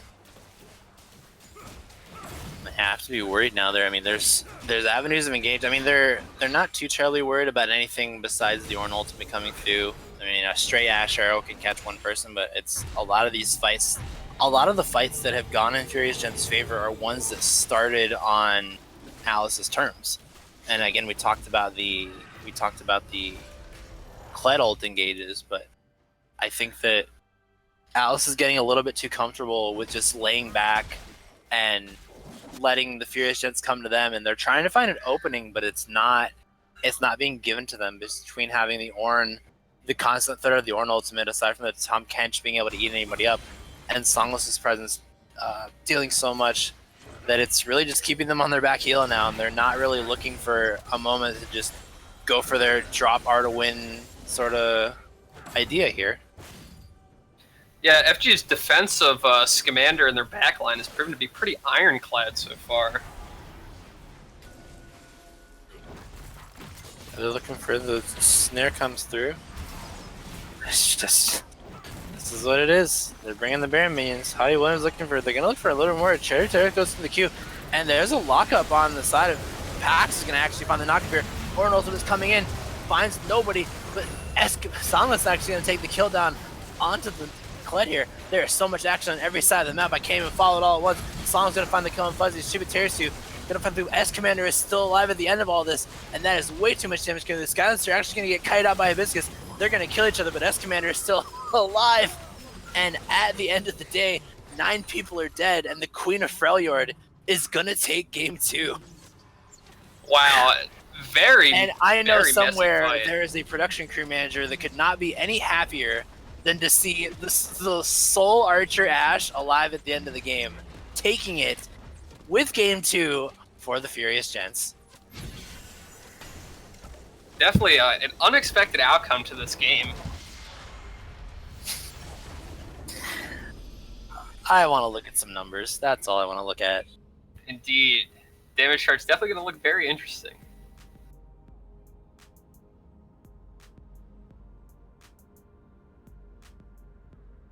So, so where are we at? We are at damage that is, a lot of damage came from Shibitarisu, who landed several multi-man ultimates, as well as the outright Galio AoE damage. You can see he did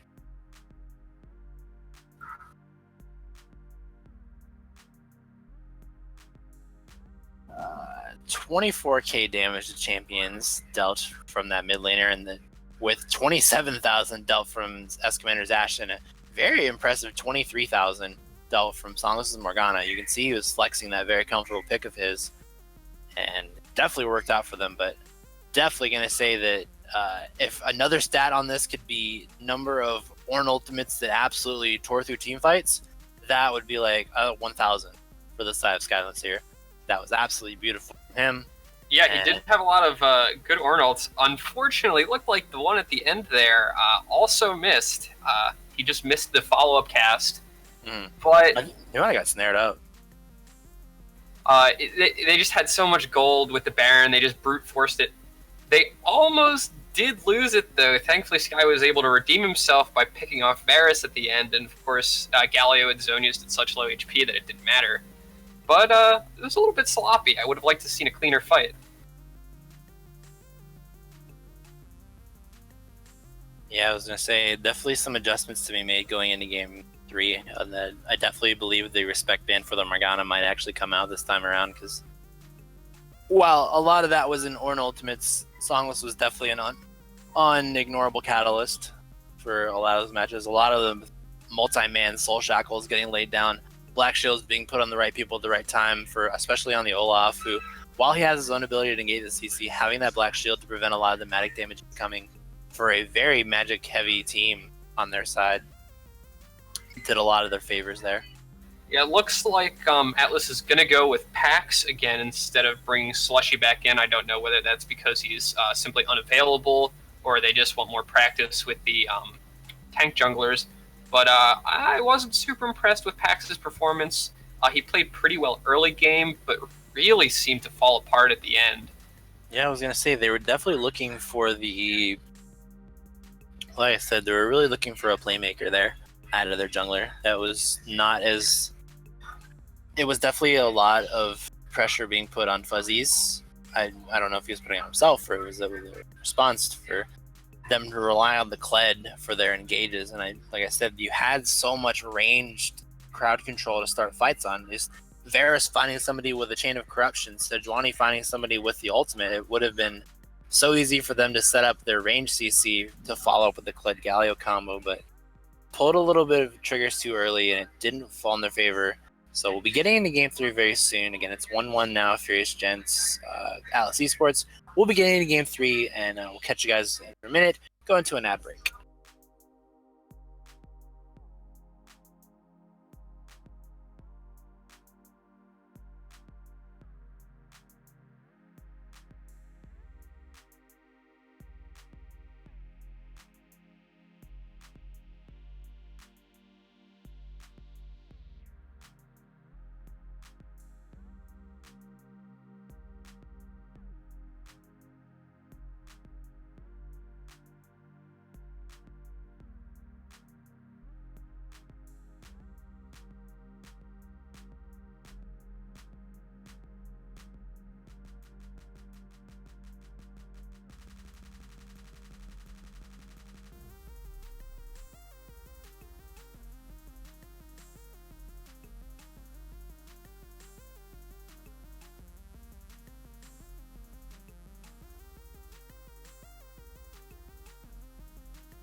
We are back. Games XP Championship Tournament Series. We're at Game 3 between Furious Gentz and Atlas Esports. Furious Gentz coming off a hot win with S-Commander's Ash ripping through the end of the game, shooting some arrows, seeing how things go, and I believe we are getting into pick bands here. For those of you just joining us, we are at, I believe this is a Week 6 match between Furious Gentz and Atlas Esports. Looking to pick up their first win on the side of Atlas Esports. Furious Gentz sitting with 1 win. We're getting into pick bands now. I'm Sky Snell, being joined here by Cinco Gazer.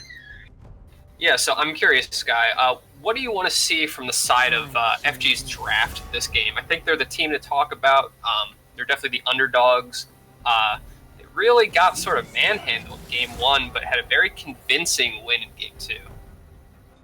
Yeah, I would say you saw the difference especially, and I mean, we're not going to ever stop talking about it, just the power of Skylancer finding those incredible Ornn ultimates.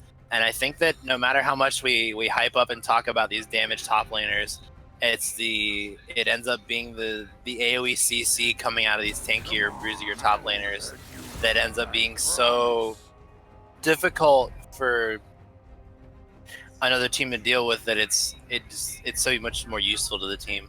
So I believe that getting Skylancer on another one of those, I mean, even if we can get the Ornn, they have first pick. If they can get something like the Ornn again, if they can get the picks like that to find fights on their terms, so they can sort of mix their pick engage with the ability to fight out team fights and have good, strong R buttons for the enemy team, then I believe that it'll actually be pretty good for them. Yeah, definitely want to see the Ornn first pick here, 100%. I don't really think there's anything else to first pick here. We are going to see the Morgana ban come out, finally, giving Songless the respect that he deserves. Along with the Olaf ban. Definitely, Olaf did. I would say we talked a lot about the Olaf and the Morgana. Hadouim definitely put in a lot of work on the Olaf, and it was definitely paramount to see what happens when you pick a champion like Olaf against a team that is just, we throw a bunch of CC at you, and you pick the guy that runs through CC. You're going to go with the Braum here on the side. Smoothie going to try to show Destiny how to play that pick now. Yeah, not feeling it. I thought Ornn was definitely the obvious first pick here with how well Sky performed on last game. I think that giving Atlas the opportunity to take the Ornn away, not good. Might just answer with the Rakan Zaya here. Yep. Yeah, so going to go with the bot lane that totally destroyed FG the first game. I think that's pretty much the best picks in this situation. We saw how comfortable Hibiscus was with Zaya, and of course, they won the game off of the back of that really good Rakan W and ult. Yeah, so Destiny found numerous incredible engages throughout throughout the entire game of game 1. So I'm not too surprised to see that. We're gonna see S Commander go with the Lucian here. That's interesting. I'm not sure if I've seen him play Lucian in the series yet. He's got 2 games of Lucian under his belt, and neither of them were great showings. I remember one in particular was against White Lotus. He pulled it out into Ethereal. One of his picks did not go very well for him. And there was another one, they had built sort of a double utility comp, but Lucian is the AD carry, which did not work out for him at all either. So we're seeing a lot of change up on the side of FG here, putting Hadi on a non damage jungler. I mean, Olaf is a tank. Yeah, so they had the Pantheon available. I'm kind of surprised they didn't go for that. It's been one of his very, very go-to picks.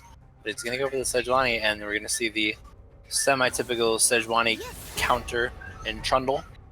This Teemo ban. What is this? What is going on?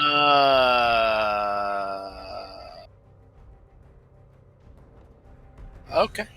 Yep, that's a Teemo ban. Is it because I wasn't really watching the second set of bans last game? Oh, are these just troll bans? Yeah, because they have an emergency sub, so they're troll. Okay, all right. They probably agreed on the bans to make it go a little faster. Yeah, they're using an emergency sub in packs, so they lose their 2 bans, but they must have agreed with Furious Gentz that those bans would be Teemo Mordekaiser because nobody plays those. Yes, it is an e-sub. We are getting clarification from Twitch chat. Yeah. Ooh, the Poppy. Pack's gonna show Hadi how to play Poppy jungle, I guess. Or we may see Poppy. No, that's gonna be the Poppy in the top lane, I think. Yeah, they're gonna flex the Trundle counter pick for Sejuani here. Definitely the right thing to do. Trundle's super oppressive into Sejuani. Ulting her with her passive up just makes you basically unkillable. Ooh. I really want to see the Ornn here. I don't agree with the Renekton at all. But Sky has played pretty well in the series so far. It was absolutely devastating on the Ornn last game. So, I'll have faith. I think that he can potentially do some good stuff here. Renekton just isn't a team fight champ, so we'll see how it goes.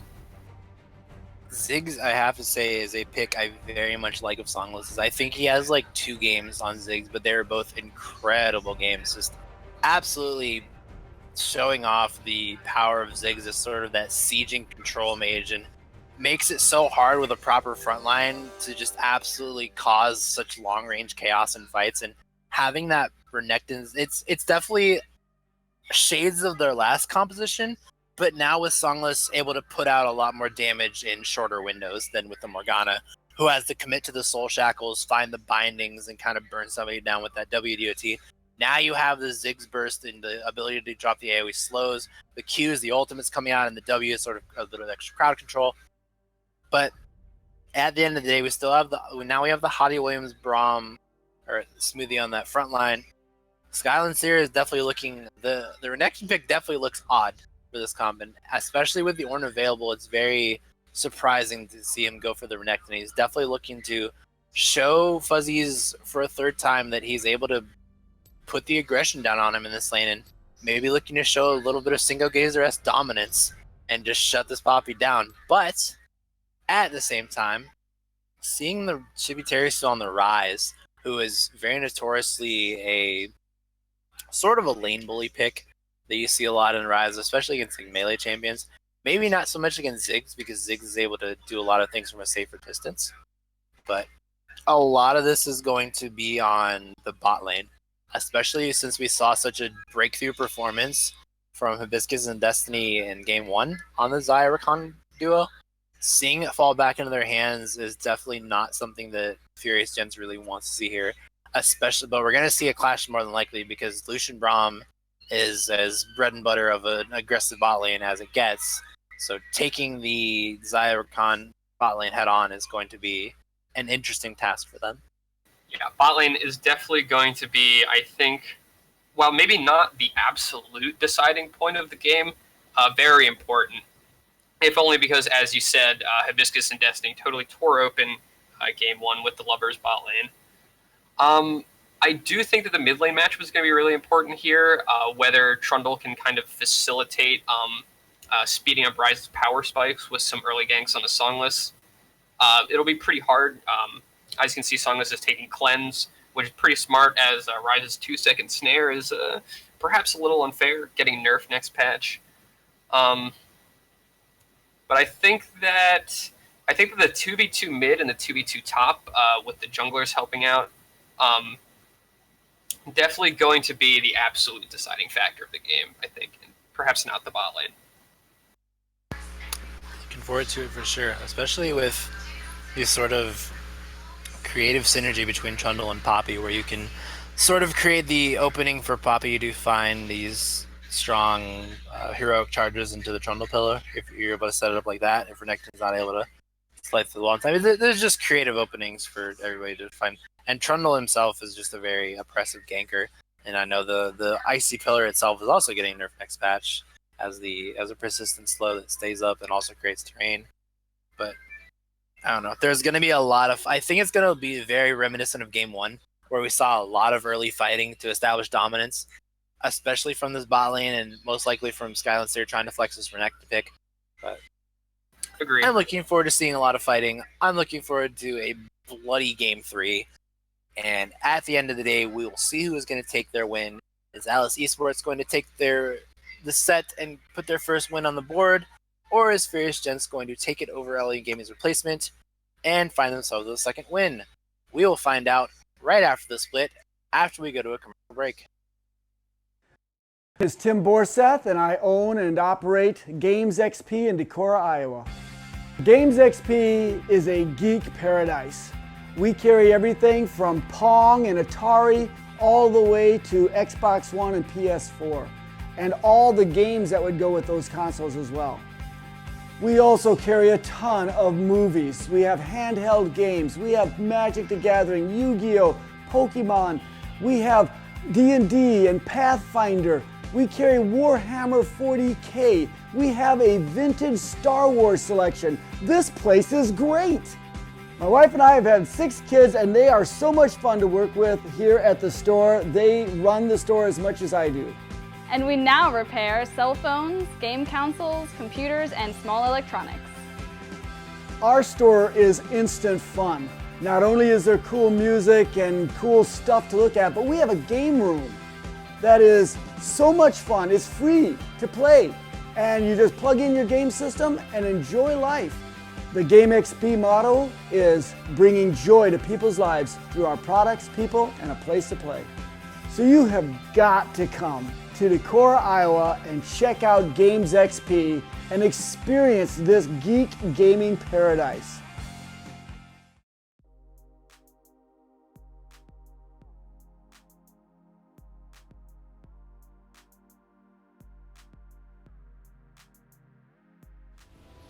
And welcome everyone. We are here in Game 3 with a pause because that is how we roll at GXPC, baby. Oh, getting hit with the fucking FG special once again. It's all good. We saw some items get bought this time, you know. Team Materialize is coming out for 3 members of the side of Atlas Esports. Team Materialize are one of my favorite items in this game. Hope it never goes away. They've talked about removing it twice. Never going to happen. Doesn't matter. We're going to go through here. Interesting to note that it's on Poppy as well.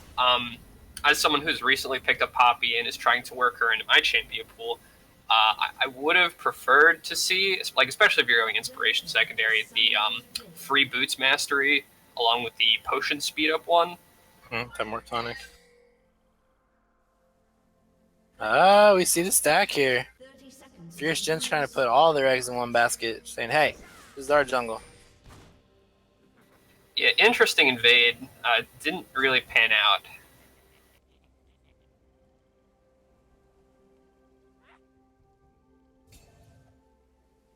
Song sound of peep in Destiny here.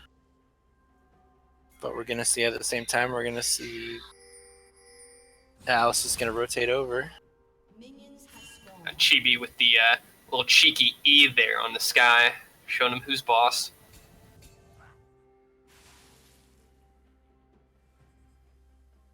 That's good. I just want to see it kept standard. I don't want to see no fancy feet. I just want to see slugfests every lane. I think I actually would have liked to see a lane swap for top and mid from the side of FG here. I think that Renekton is exceptionally strong into the Rise matchup, and especially Chibi, who has, for anyone still here from the second season, back when it was still branded as FFWF, was very impressive, very strong mid laner, so I would have liked to see a little more effort put into the draft to shut him down early. Huh. I never would have known. Oh, let's see a little more out of here. See. I said I don't want to talk about the level 1s because as soon as they turn on level 2s, we might see some people. Oh, we see the jump come from Destiny. Finds the 2-man knockup. But the level 1 shield being taken by the Braum to stop some of that Zaya damage. S-Commander is still going pretty low. The Ignite's going to come through on him from Destiny. But the Smoothie's going to find the auto attack in the Ignite. But the heal's going to come through in the Flash Ray from Destiny at the same time. Summoners being burned at level 1. I've talked about it. I didn't want to wait for the level 1, but they were ready to go. Yeah, it's almost all Summoners down, and they weren't even level 2 at the time. I think Destiny went way too hard there. Ended up taking, like 4 or 5 seconds of uninterrupted minion aggro. He really didn't have to flash there. I can respect the early aggression, but I'm going to chalk that up as misplay.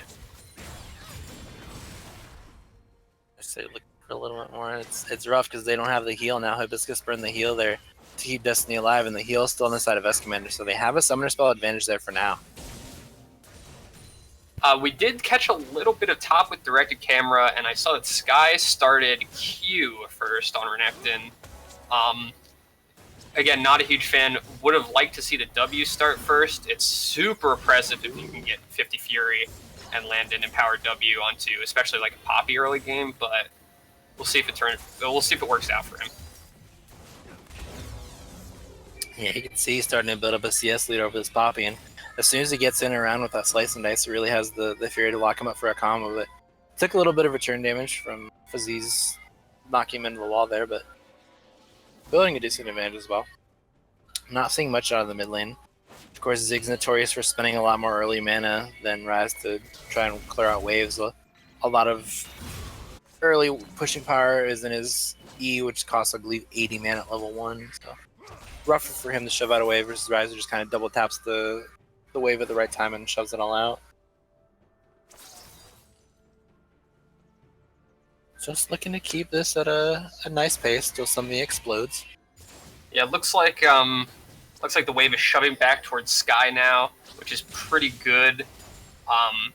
It would be pretty devastating to see Sky get shut down by an early Trundle gank at this moment, but as we see, Trundle is on the bottom side of the map, just kind of sitting there in the river bush, looking for something, I guess.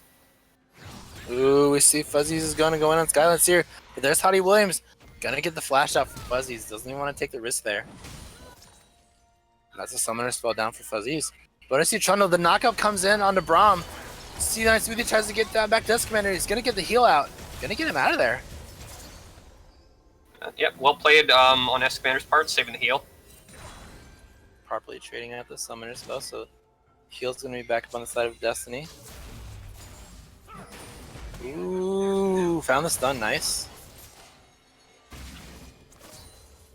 Doing a decent job here. There's definitely getting even amount of damage getting put on all the laners. No one's really taking a staunch advantage here. Of course, Hibiscus is a little bit ahead of S Commander, and he doesn't have the potion available, as well as getting these heals out from the Cool Feather.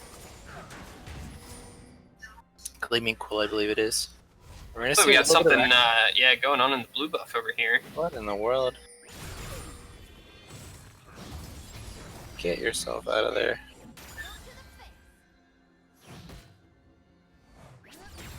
Nothing really going on around there, just kind of messing around in the jungle. Of course, Trundle known for being able to get very oppressive into the enemy jungle, and especially Sejuani, who, while being a tank, isn't extremely tanky. Oh, the level 6 from Poppy, gonna find the knock. Oh, misses the wall crash. Finds a minion there. Really good dice away from Sky. Bots him on the head and sends him back. Wait, he canceled his recall. What's he doing? Looks like he might be going for something. Skyland Steer, you're cheeky right now. Trundle is on the bot side of the map, so he's pretty much free to do whatever he wants. Yeah, see, he's got the Fury, he's got the ultimate available. I believe Poppy only has enough mana for one spell, really. I don't think he's getting really crazy, but... If I was Sky there, I think I would have pulled my Fury a little bit more and then flashed onto Poppy and try to kill her with the empowered W. But he decides to just play it safe. He doesn't have ignites. That's probably the smart way to play it. Yeah, so having the flash advantage really makes you want to make a play with it while you know you've got it available. But he's going to take his time here. He has a 13 CS lead built up. He's going to sit on about a 10 lead over Fuzzy, so he's content with it right now. Faking their back, but Fuzzy's not having it.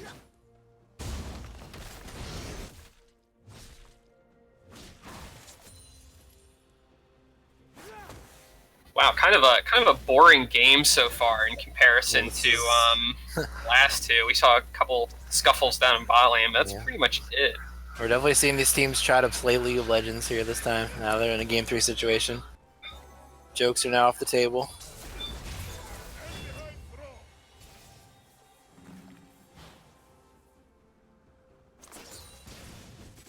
Tributary finds a snare, finds the little combo on Songless as he knocks him back with a W. Tributaries are trying to give chase here, but Hottie Williams is on the side here, getting baited a little bit, but Tributaries turns around, flashes away from the Ziggs bomb, tries to turn around, and actually gets locked up with the Sejuani, and the first one's going to go to Hottie Williams. So we did see the teleport come out from Sky there. Chibi just really getting a little too cocky. Maybe more? Ooh, Hottie gonna find it. Nope, gonna take the blast plant. Auto canceled. Unfortunate. Gonna see two people pushing the mid lane here. Poppy does finally find it in herself to rotate down. Gonna slide out of there. They have to watch here. Hottie Williams had that threat. I think he wanted to really throw the Ghost Prison there, but you know, Destiny still had the Rakan dodge out there.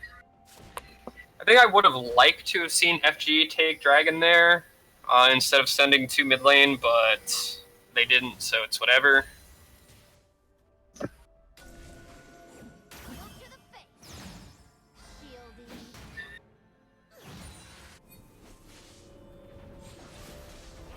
Looks like Chibi taking a little BM pink ward there in the mid lane.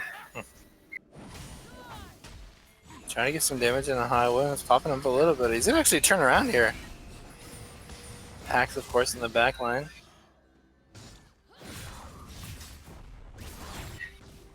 Everyone's popping a little bit of damage on him, but Chibi not worried.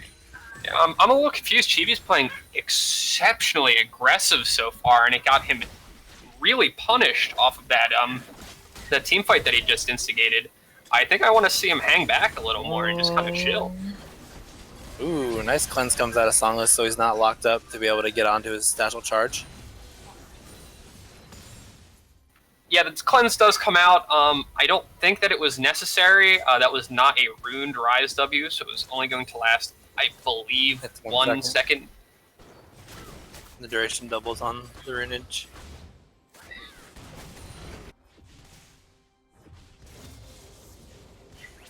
Still, we're seeing a decent advantage getting built up on the side of Furious Gentz. Yeah, a 1k gold lead from just first blood is pretty impressive. And we're seeing that gap getting built up on the top lane too by Skyland Series, staying at about a 20, 22, 23 CS lead. It's getting really rough for Fuzzies up here. Misplay from Sky. He uses the rest of his Fury bar to empower Dice instead of Call of the Meek. Trying to find out how to throw the Glacial Prison. Songless getting chased down by Rise here. Chibi actually finding some damage.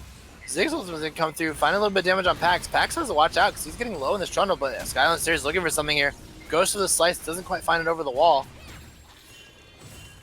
They're going to look for the Rise ultimate here, and they get out. That was looking bad for them. That was a very good ultimate by Chibi to get them the hell out of there. Yeah, it looks like they're going to try and turn this into a Herald now. Good idea. It doesn't look like Pax can really find his way back into the fight. Ooh, the flash, Braum ultimate. Finds the Q, the slide in, the tap, the exhaust, and Escamator's going to find the kill there.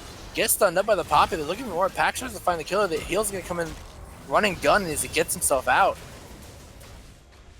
A questionable Lucian out there. Would have liked to have seen him just kind of turn around and auto Poppy to get the stun off. Maybe they could have turned that into another kill, or at the very least another flash. But he decides to go with the ult, so it's the way the cards fall, I guess. It looks like between the Ziggs W and the Rift Herald, they are definitely going to get this first tower here. It was pretty close, too, unfortunately, for Atlas's bot lane. And they're going to turn 2 off of this as well. Very good play from FG. Here, actually going to get a second tower off that. That is a huge advantage for this Furious Gentz team. Definitely what they're looking for. Chibi not coming up on the Rise pick right now, but still seeing a lot of the combat. Of course, you talk about a lot of the... While we saw the pace of the beginning of this game slowed down quite a bit, First Blood not really coming out near the 10-minute mark, you're still seeing the... You're still going to be looking at the timer here. As long as we're seeing the Atlas Gaming or Atlas Esports able to pull out and get some objectives here and there to not fall too far behind in total objectives to the Furious Gentz crew, are they able to sort of drag this game out and fight it on their terms? And I believe their composition is still going to be stronger near the end, the longer this game gets dragged out. So I think at best they're looking to cut their losses, get some objectives around the map, so they're not losing so much to Furious Gentz that they're falling too far behind, and say, we can outlast you, we can lose 2 mid towers and not worry about it too terribly much. We can stall you out a little bit longer until Rise and Zaya get way too big for you, and then we'll make fights happen then. Yeah, it'll be interesting to see what they can really do now that they have this Mountain Drake. There's no other objectives on the map for 6 minutes, so pretty much just going to be sieging and team fighting from here. I think it's going to be pretty difficult for them to really push mid lane because, as we know, Ziggs is absolutely, totally obnoxious to push against. But it looks like they're going to try and pull something with the lane swap in the top lane, so... Yeah, they're trying to get something here. They're just... The thing is, you have the... It's different now on the side of Furious Gentz from the last game, because now you have these ranged engages. You finally have ranged R buttons to start fights on Furious Gentz side, besides the sort of the slow Ornn ultimate, which is typically seen more as the counter engage to fights. Now you have the Sejuani ultimate and the Braum ultimate in the hands of Furious Gentz, who are currently a little bit in the driver's seat. They're definitely much further ahead than they've been in a lot of these games. They're sitting in a nice spot right now where they have the ability to maybe actually start a raw fight on their terms. Yeah, very strong early game showing from FG. Looks like we might see a dive up here in the top lane. He's pushing the tower. The pillar comes up. Yeah, the Ziggs W is going to take this tower out very soon. Yeah. Oh, there it goes. The Rakan ultimate is going to find 4 here. Hottie Williams going to get taken down. They have to watch out here. The Braum ultimate comes through. They slide up. Skyland's here in the center of a fight, trying to find damage. Flashes in, finds Pax, takes him out. Poppy's trying to get a killer. Excavator is going to slide in on Rakan, but there's so much damage. The Hibiscus on the side comes out big. Finds 2 kills. Song's finally going to take him down, but here comes Chibiterisu. Has that double buffs on that rise. Has the realm warp available if they want to try to do something, but Espen is going to get back to his tower, and at the end of the day, we're going to find a 4-for-3 in favor of Atlas Gaming. Kind of a wash for FG there. They did get the tower, but also lost the fight. Yeah, it was unfortunate as they backed away from the tower. They expected to back away from the tower, and I almost imagine, because I play a lot of Ziggs, and I'm imagining I hear in the voice comms that Song was confident that that W he threw was going to immediately pop and kill the tower, but unfortunately he had to turn around and get one more auto before the W was able to take the tower out, and just that enough, that moment of hesitation from the rest of the team, was enough for them to get run over and get capitalized on by the side of Atlas Gaming. And very well done on their side. Destiny finding an incredible 4-man Rakan ultimate to fall off the side of that, so Hibiscus was able to kind of do his own thing on the side. Less Commander went in, and very nice flash from Skyland Seer. The aggression on Renekton to put himself in the center of 4 people and say, while you're trying to team fight, you have to deal with me, and I'm gigantic. Yeah, I think that Sky's build is going to have a lot to do with whether or not he continues to find success in these team fights. If anyone has looked at my recent Renekton games, you'll know that I love the Essence Reaver on Renekton. It's so strong. Being able to get 3 Essence Flare procs off your empowered W to almost immediately have your W up again is really impressive in team fights for locking carries down. Seems so wild.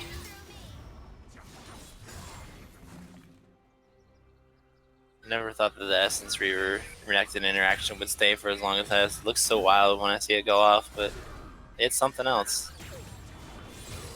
Ooh, Destiny finds the charm on S-Commander, but S-Commander manages to slide himself out there quick enough to not get knocked up as a follow-up, so they're not able to get the kill there.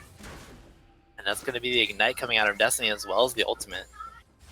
Yeah, definitely a good E by S-Commander. He says, no thank you, I do not want to be in your DMs, I will pass on that one.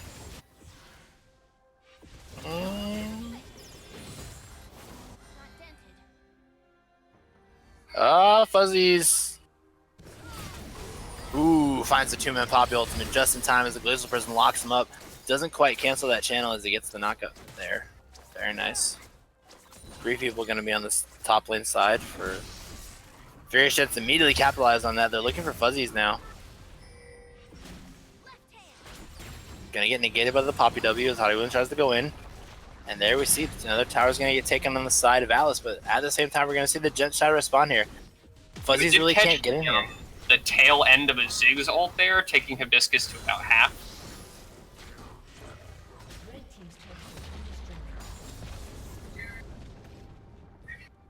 Almost a 3k gold lead for the Gents. It's pretty good.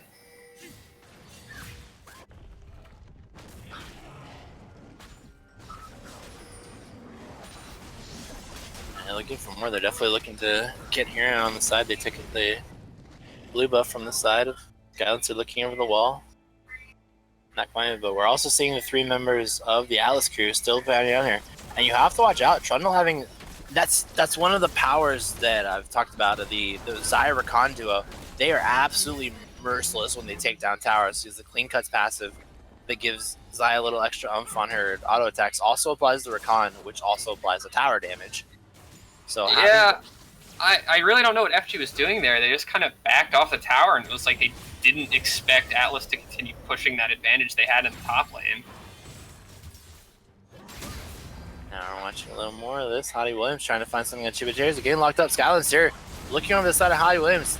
Song's gonna get the knockup here, but Destiny coming in again, finding the 3-man charm, getting knocked up before he can get there. But so many kills coming through. Hibiscus finding the kill and Renekton. The double coming through an S commander as he finds the culling. Finds over the feathers fly. He gets knocked away by the poppy ultimate. Song's trying to flash in. Oh no! The pull-in by Hibiscus.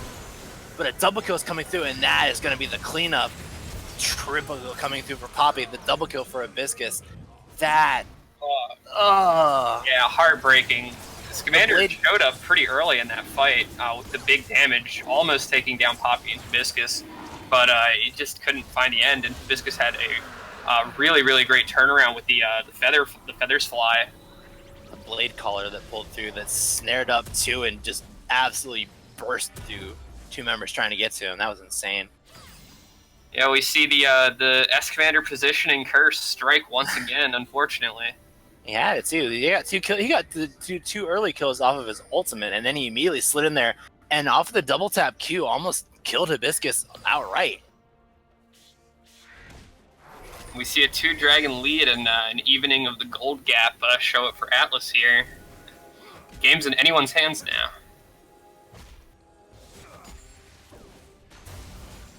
For a little more. That was good because it put a lot of money into the hands of Hibiscus, who immediately went off of that. Finished off, I think he had Storm Razor before that. We're going to see if the Realm Warp come in for Rise. Skylancer's looking at Destiny now. I don't know if they want to make this fight happen. Trundle's going to get here a little late, but they're doing enough. Chibuteris, who has the shield up from his Q. Pax is going to look for the pillar. Flashes over the pillar. Nicely done. But Chibuteris is going to walk over him. He's going to find it. They take the kill on the Renekton. But at the same time, we're going to see 2 on the side of Furious Gentz looking up the middle here. Yeah, I think that they just concede maybe even an inhibitor here. That was insane. Yeah, definitely not a great play on Atlas's part. They secured the top laner kill, but, you know, at what cost here? It's extra rough. You have to watch. It's such a... Oh, they're looking from where the root's going to come up behind Williams. He throws the ultimate as he locks up Hibiscus. A very important pickup for them as Song was putting out so much. Oh, Pax is on the back line, though. The ultimate's going to take out Hottie Williams. They're looking for more.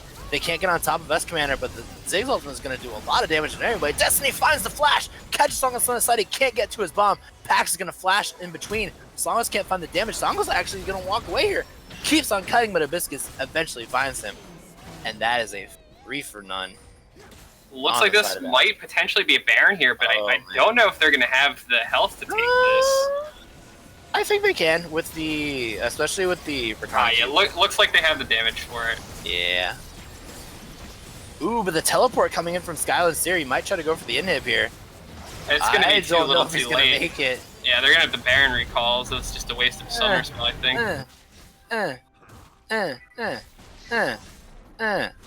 He got it. All right. Yeah, he got it, but does he get away, though? Oh, Pops no. the ult. He's wasting precious time.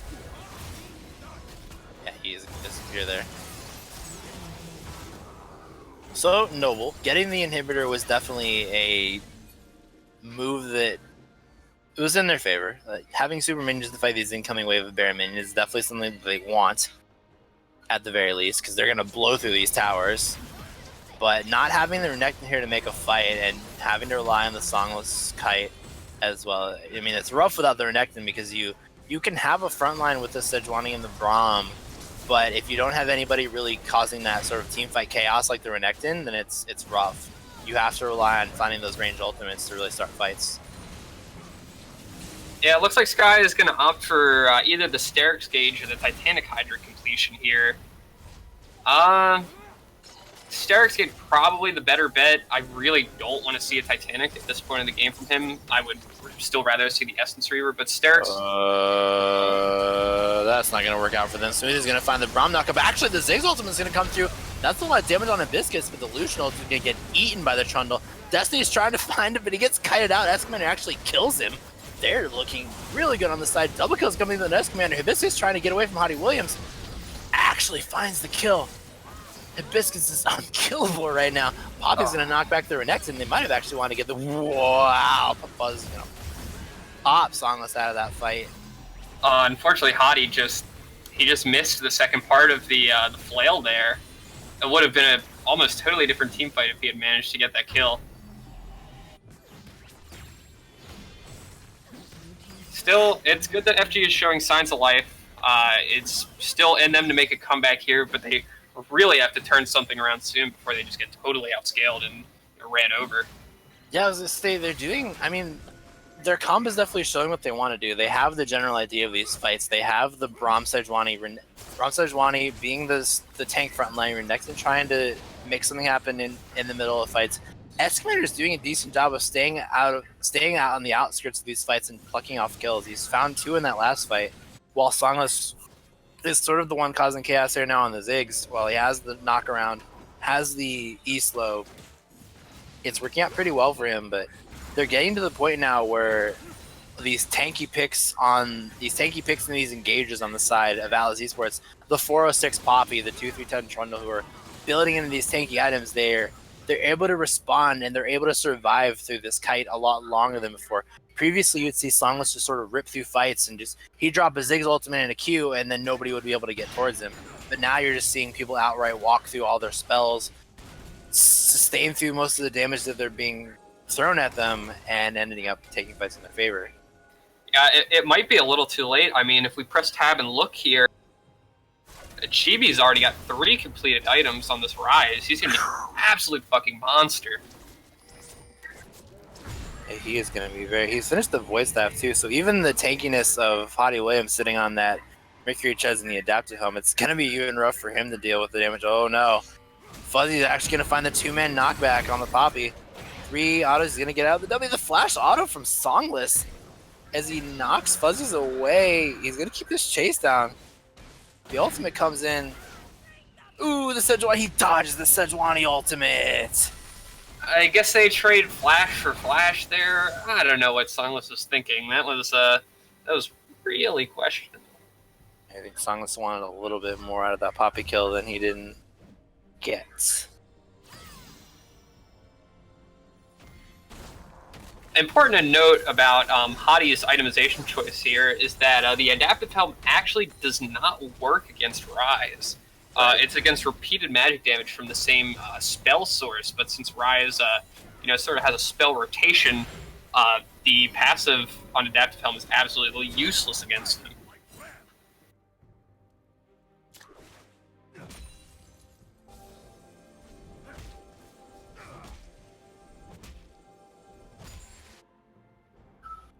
Looks like we're just seeing a reset. It looks like they're trying to gear up and push down mid lane to end the game here on the side of Atlas. We're looking for a little more here. That's very unfortunate. We saw... Huh? Gonna find the Q. Trying not to get locked up. Gonna turn her hair. Fuzzy's having to deal with all these fights. Gonna get knocked back. I think FG just needs to learn that they just can't force anything with this Poppy. He's so tanky. He's just going to back off and they're going to get collapsed on. There's you. Getting found by Hyo as the ultimate comes through, but Hyo is going to explode here. People are just piling on top. The Braum ultimate comes through. Hibiscus cannot get found in this backline, and they're just walking in front. They're absorbing all this damage to them through. The Destiny finds the knockup. The W comes through onto the Pax. They're looking for more. Songless to get knocked up with a Poppy. Songless can't kite him out, and he's going to go down. And I think that is the end. And I believe Atlas is going to indeed. Yeah, 40 seconds on Songless. I think that does spell the end for FG. Unfortunately, they played a good series, but they just couldn't seem to hold a lead in this third game. Yeah, like I said, it was kind of the clock of time really counting down for this Furious Gentz comp. And once they found out, once the power spike sort of moved into the favor of Atlas Gaming, their mid game really just ended up popped off.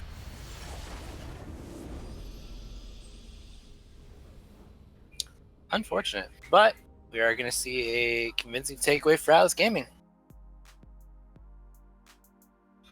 I'm going to check the damage around that because I have a couple ideas. Yeah, Songless actually did the most damage of anybody in this game, to no one's surprise. 28,000 damage on the Ziggs, with the next highest, of course, being Tibetarisu, 26,000 on the Rise.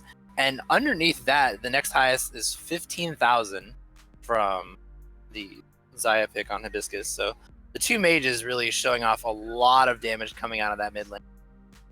Yeah, the mid lane matchup was very, very important in the series. So that was a whole lot of action coming out of that one. So for those of you just coming in around here, that was the end of the set between Furious, Gentz, and Atlas Gaming. Atlas Gaming is going to sweep the series 2-1. Not a sweep. Why would I even say the word sweep? They're going to win the series 2-1. Who do we want to pick up as the MVP for this series? Oh man, if I had to pick, probably Chibi, I think. Although I could probably give it to Destiny too. Yeah, I would say. I mean, if we're looking at the place on the Rakan in Game 1 especially, I definitely would have given it to Destiny. And Game...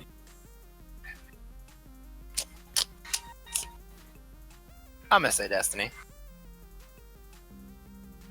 We are joined here by Destiny from the Atlas Gaming Squad. Hi, we're pulling you in for an interview. Oh. Hi. So, you know what? I wasn't even ready for the interview myself, but we're gonna go forward. Yeah, I was like, I just lost my train of thought because I was about to say something. I was like, wait, what happened? So what I want to know is how much of the... So you guys are, of course, the new team coming in as a replacement, but I believe you were a team that was already organized sort of pre-advanced. Like, you guys existed as a team before you came here. Would I be correct? Kinda. It was like the formation of the team and then actually ending up being in the league was like 2 weeks, sorry. So it's actually not that long. So we don't have as much practice together or like communicating or having a team. So these past 2 series have just been us doing exactly that, getting experience and practicing. Kind of trying new things. Have you ran the Xayah Rakan comp very often? Not really, no. So you two look very confident or very comfortable on the Xayah Rakan picks, both in Game 1 and Game 3. Definitely you found it. I mean, Rakan has the pick you've used yourself because you found so many very fast engages in these fights that really caught Furious Gents off the rocker a lot. Yeah, well, the Rakan pick ended up just being because they do play it as well, right? And I just decided, well, we could just take it away. And whenever I play support, I usually because support should usually be able to dictate the lane, right? And I like to, if there's an opportunity, I take it, right? If that makes sense. Definitely. So I try to dictate how that happens, and then I do also tell Hibiscus to when that's gonna happen. And he focuses just what AD carry should do, is just focus really hard on just the mechanics and getting his CS up, etc. Oh, gotcha. So is there, with the knowledge that you're sort of coming into formation, is there sort of a central shot caller for your team? Or is it sort of a lot of this individualistic talent? So everyone but our top laner does shot calling. He's actually really good. He's a really good top laner. The man on the island. It's not just that. He's a really good top laner, and if he's in fights, then he'll do whatever is necessary, right? But then there are these moments where he'll tell oh look, there's a really big wave top lane. AD carry should get that. But I'm just in my head, I'm just like, wait, no, that's a really bad macro. And then we lose mid lane parity. Okay, and then we lose Baron. Okay, wonderful. Alright, we had a Fuzzy's moment. We saw him perhaps pull the trigger a little too early on those Kled engages in game 2. Okay, some of that is actually my fault, right? But then it's so I went going back to the communication, right? So in my head, right, I don't shot call directly as often because I have too much in my head. Sometimes it's hard for me to put things out in a very succinct manner. And that ends up with I have to say things in a very much shortened version. So so when he asked if we can dive, I said we can soon. But then before I could say soon or even think about trying to explain it, because I was thinking about how to explain it. I think this was literally a frame later. He presses R and starts going in when I said can, the word can. So that's also knowing what the other people mean. Right, and then communicating proper. So it's we kept doing that. I was leading into when I was thinking about the shot calling. I was thinking about game 2 with the Kled engages because you had the Sejuani and the Braum, and I was thinking you were looking, and the Varus as well. I think you were looking for a ranged engage to go off the Galio ultimate, but so many times we saw Fuzzies in the sort of going deep with the Kled, and it looked like it sort of threw your team off just as much as the others. And I was just curious. It's because we were all like trying to communicate. Like that second game was a hot mess because we were all trying to communicate and do like one thing or the other, and then we all started to like say different things or like get tilted and then not say anything. So it became like a really interesting game. How did the drafting phase go as you adapted from game 1 to 2 to 3? I know a lot of the picks and bans, or most of the bans, I guess, they stay the same between 1 and 2, and then 3 you drafted a little bit over after the loss to take out the Olaf and the Morgana, I believe. They sort of feel like the catalyst to the game 2 loss. So the game 2 loss was that we technically dealt with Olaf relatively okay, but then because we were thinking that we didn't want to risk the fact that we might communicate poorly again. So then going into that composition with Morgana and Olaf, that wouldn't go well, right? So game 1 we were able to do it properly, like without any incident, because it was within expectation of just regular flex practice, I guess, right? So the like Morgana and the other things, they weren't a problem. But then when we got to game 2, it's they were playing really well still. So it's like when we kept making mistakes, right, they would capitalize because they were there to do it. Like they were in the right position. They were thinking about it properly. So the other team was able to just rip us apart, and that's primarily why we just ended up banning that, so that we could kind of try to refocus on just our communication and not focus on like things that would be outside of our comfort zone first. Right. Yeah. I gotcha. I had one more. I was curious. Now that we've seen you against sort of we're ranked the second rank from the bottom of the year. I did not get to see the set against White Lotus, and I was thinking, and going forward now that you've obtained this win, now you've sort of come together as a team. You've pulled this one ahead in sort of a clutch series from sort of the bottom of the end. Are you looking forward to sort of building that coherency? I haven't looked at what your next 2 games are, but I imagine they're 2 of the more middle of the pack teams. And you feel like you've become more cohesive as a team playing in this series, in this tournament so far? Well, only time will tell, because this is just we're just at the start. I think this is a good beginning, right? And we just have to keep going with it. Okay. Yeah, anything, Cinco Gazer? No, I think you pretty much asked everything that I wanted to know. You have any shout outs you want to give, Destiny? Shout outs to Fuzzies for actually playing well, right? Despite like sometimes making some interesting. So it's like he's good, right? And except like he'll say like, oh wait, the jungle is topside, let me just push really hard. Like say that out loud and then do it. Right. Shout out to him for still being a good player despite doing that. And I guess shout out to Hibiscus for inviting me to join the team, because it's like I just wanted to like have fun, right, and mess around, and then that's what we're doing. So it's good stuff. All right, let you get back to your team. Thanks for joining us for the interview, and you're definitely the MVP for this series. Oh, thank you. All right, and that's all I got for you. All right, cool. See you later, guys. Have a good one. Thanks for joining us, guys. I believe that's all we've got for today. I know we've got another 1 or 2 series tomorrow. So if you got tired of hearing my voice, sorry, I'm going to be back. But that was Atlas Esports versus Furious Gentz. Atlas Esports take the series 2-1. And I believe that's all we've got for tonight. So I'm Sky Sinel, and it's Cinco Gazer, and we're out.